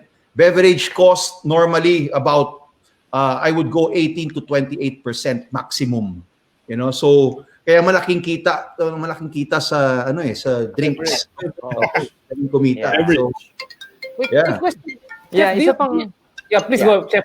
Please. You were Sorry, saying. quick one, share ko lang rin. Kasi before, hindi ko nasabihin ko sinong mall. Yung mall na to, inoferan kami ng pwesto. Now, yung pwesto, this is for our noodles. Now, ang kontrata niya is 5 months advance. Ang renta ko, ang minimum is 35,000 times 5 months. Plus, on top of that, meron certain percentage ng gross namin in a month. Kapag may ceiling ka at umabot yung gross mo sa ceiling nila, meron sila certain percentage na kukunin. Okay, hindi ko lang alam kung bakit. Pero ganun ang sistema na, if you do the math, 35,000 times 5 times yung certain percentage noon in 6 months or in 1 year, ang laki ng investment mo ilalabas for a mall. That's why ang return of investment kung magtatayo ka negosyo sa mall, minimum of 3 years. Kaya tulad ng sinasabi ni Chef Ken kanina, hindi siya magandang approach ngayon. Because if you do the math, if you do the numbers, lahat ng pera mo nakalabas. Oo. Sa mall, sa mall, for example, small store ka lang, nililipat ka nila di ba? Kasi kung may mga bagong players, gusto rin syempre pakitain nila. Lalagay ka na sa pwesto. First priority. Sa magandang pwesto. Pero eventually, prioritize nila. Food already, ililipat ka nila dun sa supermarket area or whatever, di ba? So, ang hirap din, ang hirap mahal pa ng renta sa mall. So, medyo lang. Different perspective yun. Yeah, different view. I've related to that one. In your experience also in selling products, do you also change the selling price of the product depending on if food costs go down or let's say in different areas? Let's say I know like for example, mga bigger fast food, sometimes prices ng burgers nila are not actually the same across different locations. The burger price actually change based on I guess the economic area, the logistics, the different things. But should you also, as a small food business owner na may negosyo sa bahay, should you have adjustments and should you also, I guess, adjust the prices as well? Sige, quick one lang answer ko. For me, mahilig ako sa reverse engineering. I do the reverse. I look for mas murang supplies. Kung kunwari, next year, kasi always remember, end consumer mindset. Ang end consumer, gusto niyan lagi yung same price kung ano yung binili ko nung una. Di ba? Alam natin lahat yan. Pag nagtaas ka, hindi ka natatangkilikin more or less. Hahanap na iba yan. So, ang ginagawa ko style is I reverse it. May makukuha ba akong mas mura pang ganito? Or pwede ko ba extend yung usage ng aking produkto? That's it. Para makuha ko pa rin yung SRP ko na 120. And for me, it works well. Yun yung ginagawa ko dati. Yeah, Chef Ken. Yeah, well, for me, it's, I think, just right lang na, kaya nga, when you do your costing, di ba, you base everything with personally, I do a 30% add-on pay. Conservative. Kasi, syempre, kagaya na sinabi ni Pao, ayaw mo naman itaas baba yung presyo mo kasi it doesn't look nice on the business, no? So, I would rather play it safe, because I already have a 30% markup. Huwag naman garapal, di ba? Kung tumaas yan ng konti, pagbigyan mo na, hindi mo na kailangan taasan yan, just eventually, pag sobrang taas, I think the only time you have to change the prices is if everything goes up. Meaning out of that 30% that you added in. Diba?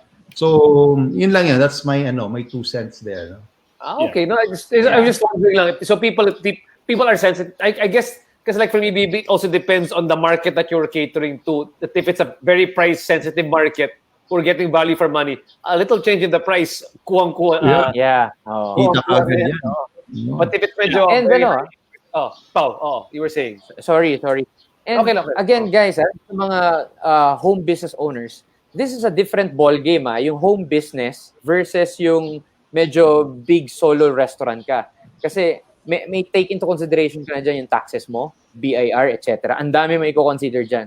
So, bulk talaga ang costing niyan. Meaning, monthly ka nagko-compute. You have your accountant, i-breakdown niya sa'yo yung mga babayaran mong taxes, etc. Now, kung home-based owner ka lang, simplify. My suggestion is simplify. Focus ka lang muna doon sa product mo. Kasi maguguluhan ka talaga kung ipa-factor in mo lahat yun. Sobrang mabusisi yun. Oh. Yeah, that's it. Guys. There's a good question here, by the way. Just kay Christine Cruz Karingal. Paano kung ikaw nagsisimula pa lang, when you have no idea kung how much ang kikitain pa lang, what's a conservative number to start with? We actually discussed this, though. I mean, this has been the whole discussion, but just for them to know how much maybe they should price and baka anong profit na, ang dapat profit margin nila from what they're trying to do. And maybe, at the same time, I'll add na to this question, kung ikaw yung home chef, paano mo i-cost yung sarili mo, yung labor cost mo into the product that you are producing as well? Sige, please. Can I share something? Yeah. Brando, Just to share something, before I consulted for a friend, he owns yung restaurant niya nasa isang village. So, and they own the house, the property. So, technically, wala na siyang rent doon, right? But he chose to kind of somehow compute yung rent. Ang ginawa niya, tinanong niya kung anong ongoing rent sa neighborhood and doon niya pineg. So that when he costed it as overhead expense, malinis na nagbabayad siya ng rent. Though he is the owner ng property. So, though internally, malinis na yon, safe na siya, but yet he opted to cost it. So, if you're a home business person and you own the house, so that's a tip. Tanong mo kung magkano renta ng kapitbahay mo and then i-input mo siya sa costing mo as overhead expense. Parang monthly rent mo. Monthly rent. Yes, parang monthly rent. Because probably at the end of the year, without realizing it, yung binayad mo technically as rent is also your profit. Yeah. So, okay. That's what he did. So sabi ko, okay. And then yung labor naman niya, tinanong niya, since he's like chef owner, and nasa neighborhood, nasa village lang naman siya, tinanong niya ang head chef doon at ang manager kung magkano kinikita nila. Yung iba, since very simple naman, minimum wage plus service charge, doon niya ginage. So probably, babayaran niya yung sarili niya around 20,000 a month. So, kasi yun ang ongoing rate doon sa neighborhood eh. Kaya nilagay niya rin doon. So, sinusweldohan niya yung sarili niya ng 20,000 pesos a month. So, kasama siya doon sa payroll. So, if you're a home business owner and then marami naman kayong kapitbahay dyan, like classic example yung sa Maginhawa, right, in Quezon City. When it started, karamihan ng bahay naging restaurant and most of them probably private owners. So, a good gauge is you would ask kung anong ongoing rate and then just put it internally in your books that you're paying for your labor, you're paying for yourself as salary. And yung rent mo naman is based dun sa mga kapitbahay mo para malinis lahat. Malinis. Kapag you treat the business, though it's your own property and you're the chef owner, you treat it professionally pa rin para lang malinis. Yeah. That's how I view it. I think to add on then, Arj and Brands, no? I think a lot of people also forget to add in the cost of depreciation. You know, akala nila kita lang lahat, tsaka expenses. But I think the most important thing also they have to consider is depreciation for your equipment. You know, normally I would put in 10-12% on top of it. Kasi at the end of the year, you know, yung mga gamit mo na ginagamit mo sa bahay, eventually that will all break down. At the end of the year, you want to have that money to start fresh again for the succeeding year, diba? And hindi mo kukunin yan dun sa bulsa mo, but kung hindi, pinantas mo na yun, you know, throughout the year. So hindi mabigat, no? So these are, I think, things also they have to consider, you know, depreciation ng mga gamit. Diba? How much should be the let's say, going back to the question, like you're starting off in the house, how much profit margin should you make? Because I'm looking, diba, 33%. I mean, we saw the formula kanina ginawa ni Chef Pao, di ba? Ito yung food cost, the sales price is 50 food costs plus labor plus utilities plus Overhead. overhead. What should be that profit margin when you are starting off that you should be comfortable with, especially when you're just starting off? I have no benchmark in my head. Yeah, siguro share ko yung noodle concept namin before. Yung noodles namin, again, ang SRP namin is at 120. Okay, kahit ano noodles yun, 120.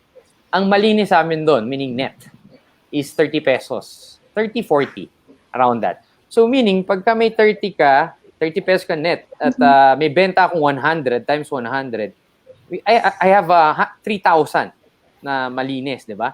3,000, 30 times 100 a day. I have 3,000 times 28 days. 28 days, that's 84,000 sa calculator. So, yung 30 pesos na yun, yung net namin, malinis, meaning, tinest ko na yun eh. Nag-fluctuate ang prices up and down, may buffer na ako sa costing. Malinis 30 pesos sa amin, maganda yung pricing namin. So, do the math na lang dun sa ating nag-ask. Ano yung 30 pesos na yun sa 120? Ilang percent yun? That's my take. Again, different concepts, different food items, different menu, recipe, may different style of costing. Ako, ganun naman yung style ng costing namin for home base. And for us, it works well naman. Kasi maganda naman yung market namin, yung labas ng yung benta. Yeah. Okay. I think, sa akin, RJ, to start off, if you're an entrepreneur, yung nag-start ka pa lang, I think, to start off comfortably, dahil nga bago ka, 40% eh. And then you strive to lower it. You strive to, every month, babaan mo yung 40%. Kasi dun sa, magsisimula pa lang, hit and miss eh. There are certain things mo call birth pains, birth pains. Na doon mo pa lang malalaman yun pag nag-ooperate ka na. So realistically, 40, kung pumalo ka ng 50%, learning yon. And then you strive every month to lower that food cost. That eventually, if you get 30% eventually, okay ka na sa 30%, 35%, as long as comfortable ka, and at the end of the day, kumikita ka. Yun. Yeah. But realistically, sa lahat mga kinonsult ko, they start off with 50%. Yeah, I guess it's a trial. I mean, as an entrepreneur, that's how I see it as well. Parang, it's kumbaga sa bilang entrepreneur, my input is that it's ready, fire, aim. Ibig sabihin yan, gawin yung negosyo, and from there, okay, may mali ka dyan, ayusin mo na lang dyan, because if not, if you are too anal about it, hindi ka magsisimula ng negosyo mo kasi sasabihin mo, dito 33%, di ba to 33%? Yes. 50%. So different Actually, alam mo, very interesting din. When you build your menu eventually, make your menu smart enough na you could play around with the figures, with the dishes. Meaning, there will be dishes na sobrang baba ng food cost, pero you can charge higher. So you could make 150% markup, kunwari. Pero in reality, 30% ang cost lang nun. Di ba? Parang, and then there are dishes na, for example, sobrang expensive ang kuha mo ng products that you could, you just, siguro sell it out. For example, steak. You don't want to sell a 1,200 peso kilo steak, for example, for 2,500 lang, di ba? You want to sell it for 3,000 sana.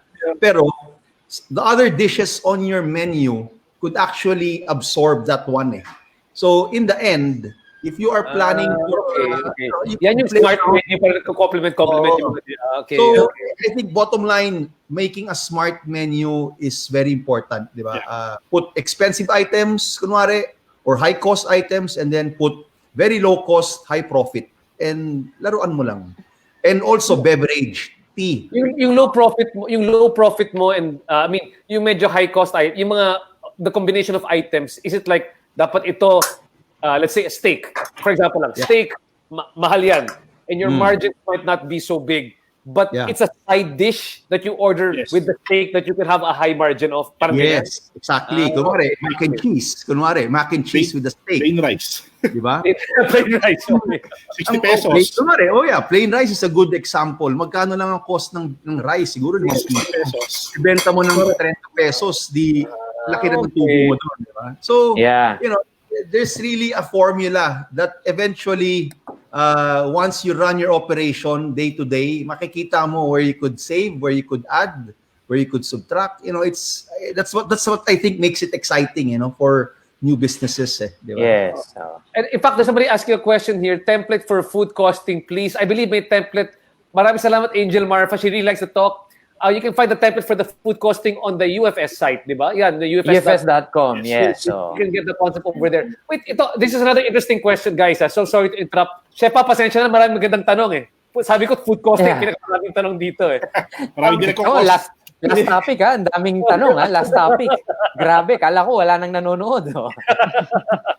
But ito, yung costing actually for Unli. Well, for Unli restaurants, how do they cost for Unli restaurants? But this is the bigger point. I don't think we can do any Unli restaurants coming out of this. No. Government ano yan eh. Well, pero iba na yata ginagawang style nila. Ano style It's ba still ngayon, operational, pero they serve you the food. They serve it. Sit down lang. Hingi ako ng karne. Dadali nila sa iyo, naka-portion na. Alam mo yun, from the kitchen. So, ganoon pa din. You don't have lang the Actually, mas better nga yun eh. Kasi, takaw mata eh, di ba? Yung tipong, minsan, pag nasa buffet ka, kuha ka lang ng nauubusan. So, ngayon, kukuha pa rin yung dami. I want to share something dito sa Unli Wings niya. Because a friend of mine was thinking about doing this in the province. Kasi nga, ano siya eh, di ba? Uso eh. Uso nga eh. Especially to drive in traffic, di ba? Parang kung ako sabi ko yung Unli, lugi ka. Sabi ko, kung at 250 pesos and then Unli chicken wings. So the key really is, sabi niya kasi chef, meron ako supplier, I can only get the chicken wings per kilo at 120. Ang 120 pesos per kilo na chicken wings, that's roughly around 12 pieces of chicken wings. Ha? No. So, and then ko-compute mo, depende naman eh. Kasi again, as with anyone na may appetite, magli-level yan eh. Merong malakas na appetite, kaya ko siguro 12. Kaya ko 1 kilo, kaya ko 2 kilo, di ba? So, lugi siya. So, by the time na pumasok ako ron, bibigyan niya na lang ako ng pera. Huwag ka na pumasok dito, di ba? Huwag ka na pumasok. Pamigay na yan. Charity. Di ba? Pero, charity. As with any, di ba? Like, ginawa yan ng Maxes, di ba? Parang chicken all you can for like 200 something pesos. Kasi sa dining, iba-iba naman ang capacity natin sa lakas ng kain eh. So, different siya eh. Roughly nga, if you're going to cost it, again, you go back to how much is your raw mats, and if you want to do different sauces, we have a lot of sauce bases that can help you with your cost and give you variety pag chicken wings. And then, yun lang talaga. I-gauge mo. Probably you'll ask a survey. Ikaw, Chef Pipo, nakakailang chicken wings ka ba? Ito na kaya mo, di ba? Ikaw, nakakailang ka ba? Si Ana siguro, mga 6 lang yan. 6 lang. Kaya ko 12. O 12, di ba? Ako, feeling ko 12 din ako. Maximum ko 12. But how do you compute? How do you, for the sake of just people knowing na, mag-unli ako, mag-buffet ba ako, okay ba yung cost? What are the costing implications on the food side when you do an unli? Whatever, unli rice or the normally, ano yan, RJ? You cost the most expensive ingredient. For example, let's say, samgyupsal, di ba? Ano ba yung mo? Normally, in Angeles, kunwari, ang samgyupsal restaurant, 380 pesos per person.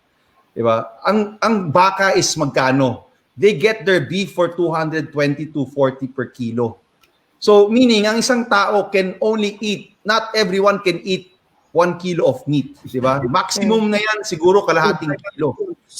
So, right away, ang cost mo doon is already only 125 pesos.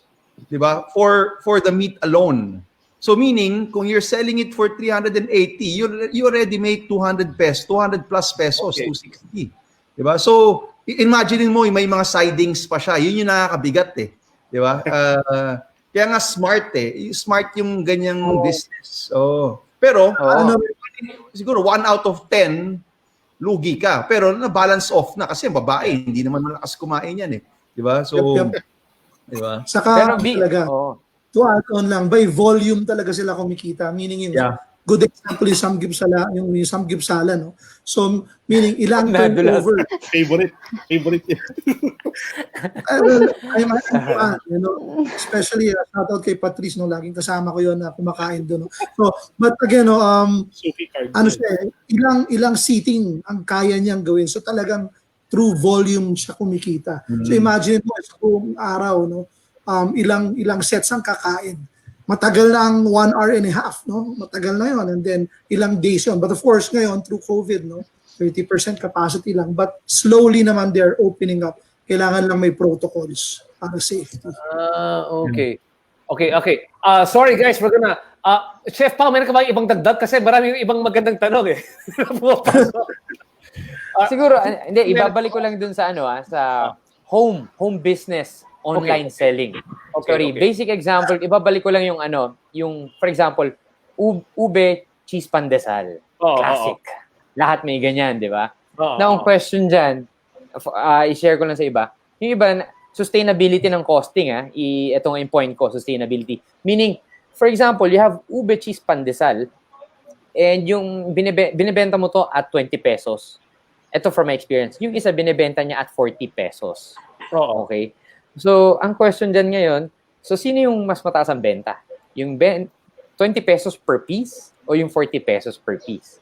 Ayan. Nung nalaman ko yung result, kasi mga kaibigan ko rin parehas maganda yung benta. Why? Depende sa area.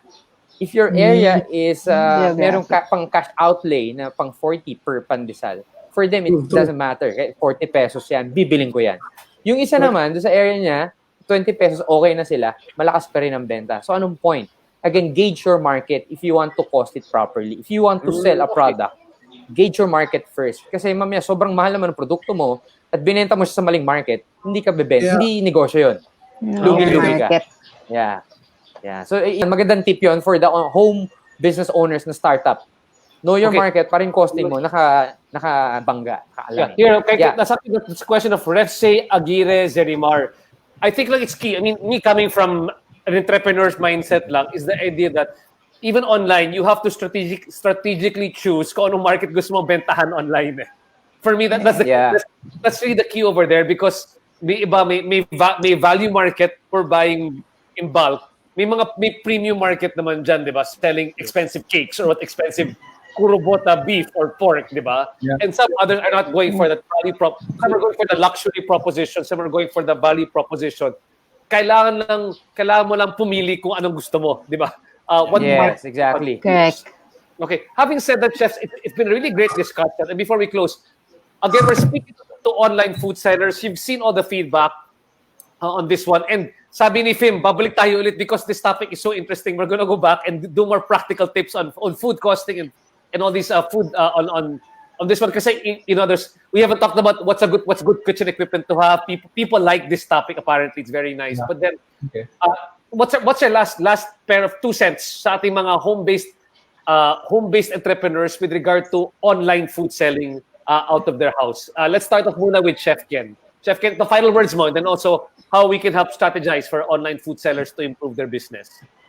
Well, definitely, first of all, create a smaller menu lang na, again, for example, cake. If you want to sell cake, make the best cake possible.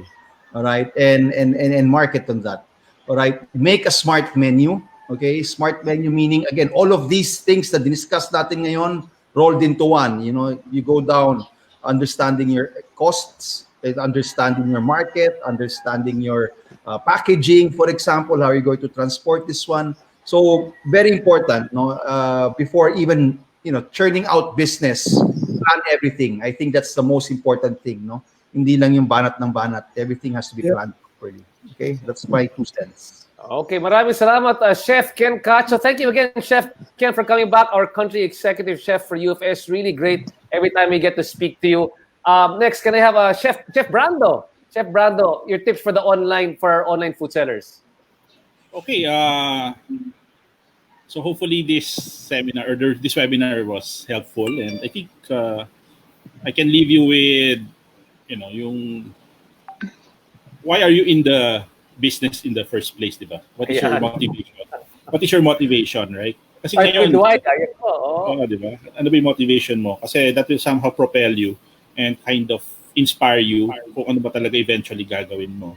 So, yes, start off as an online seller, and then you see the bigger picture at the end of the year. Where will you be, diba? Kasi probably online seller ka ngayon kasi brought about by the crisis.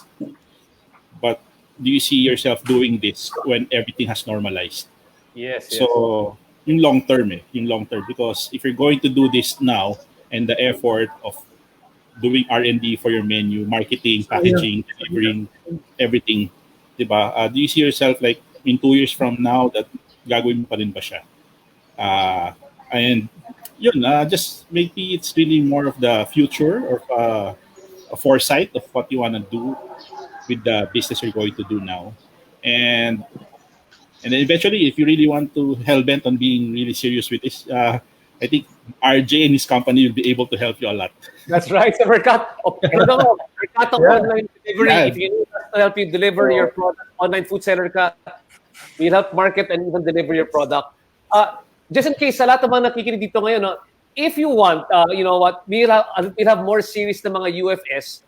Pakisulat lang dyan sa aming comment box kung ano mga additional topics na hindi pa namin nako-cover na baka gusto nyo marinig sa ating mga chefs. We can do more. Let us know what are the other topics you want us to cover so we know also how to have our sessions moving forward. Ang gagaling talaga, di ba?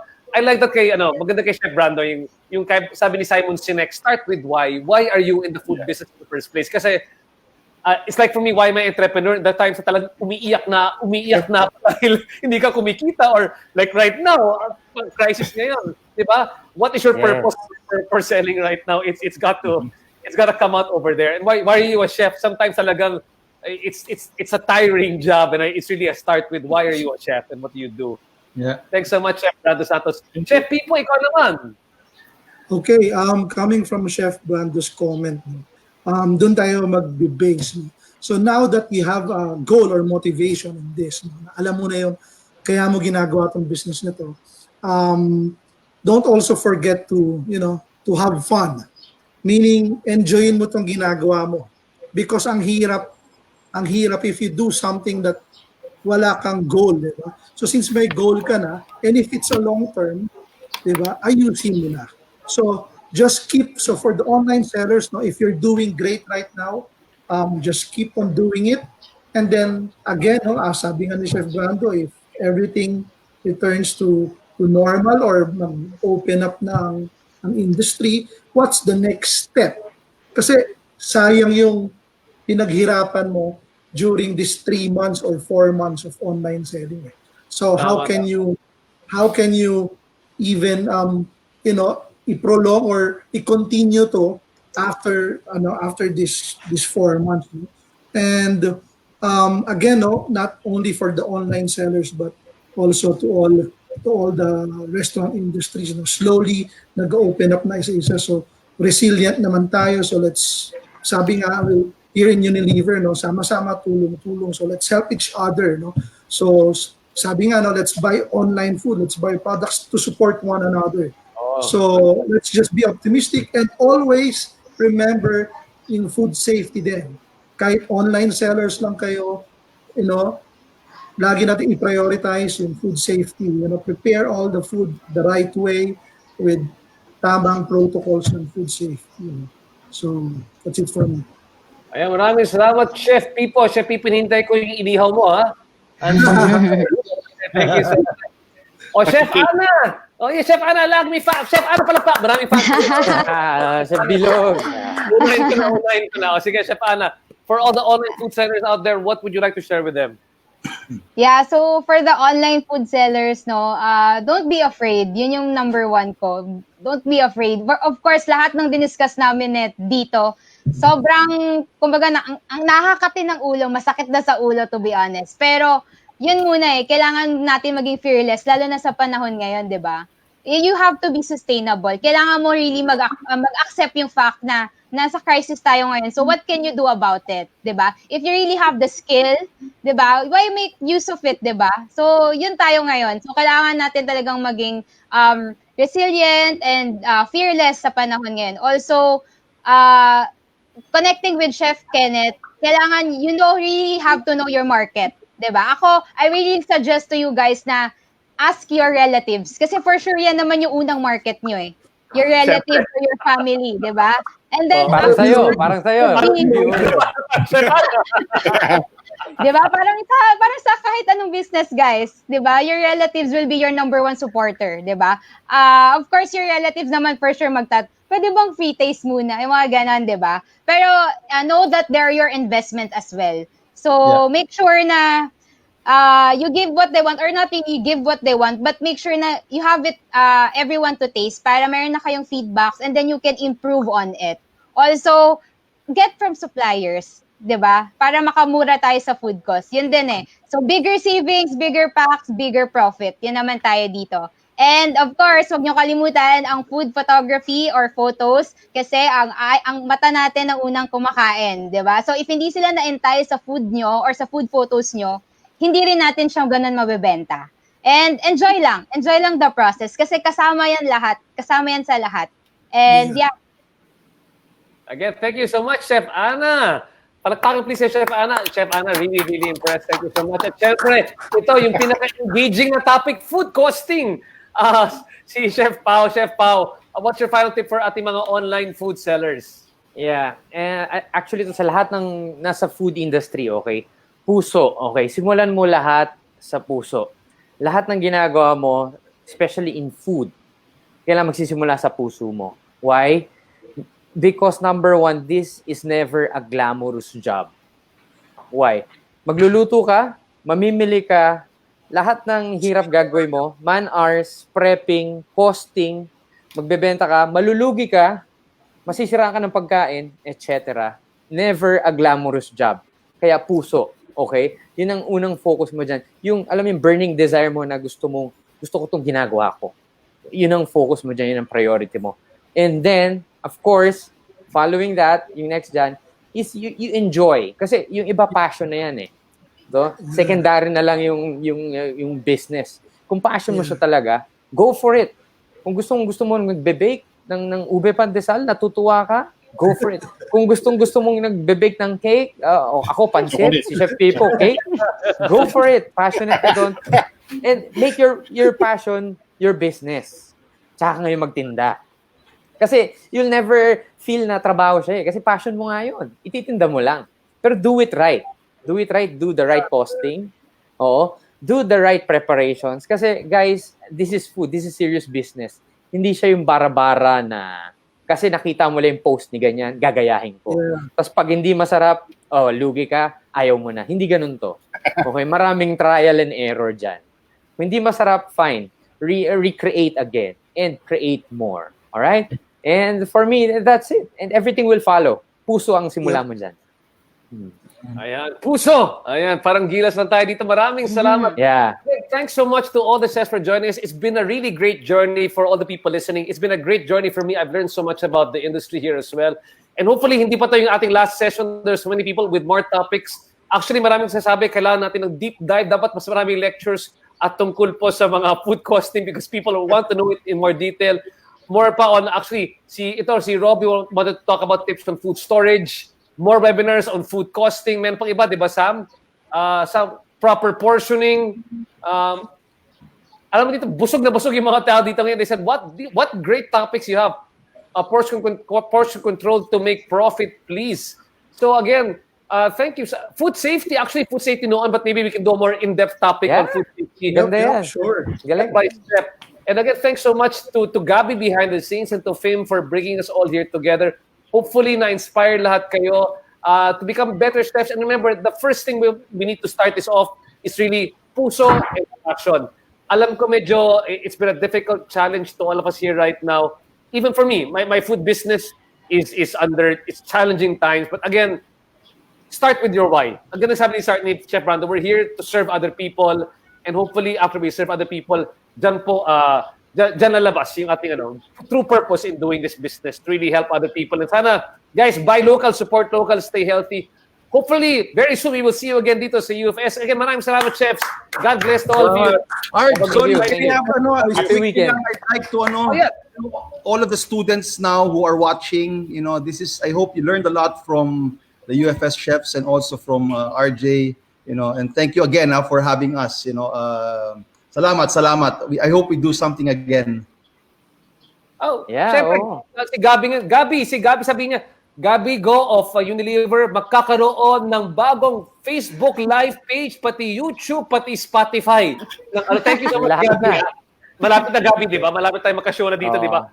na gusto ko sana may actual cooking demo na. Yan yung level up natin dito. May magluluto na. Pwede. Chef Hindi, Pipo. yun sinabi Kaya niya. Chef Pipo yan.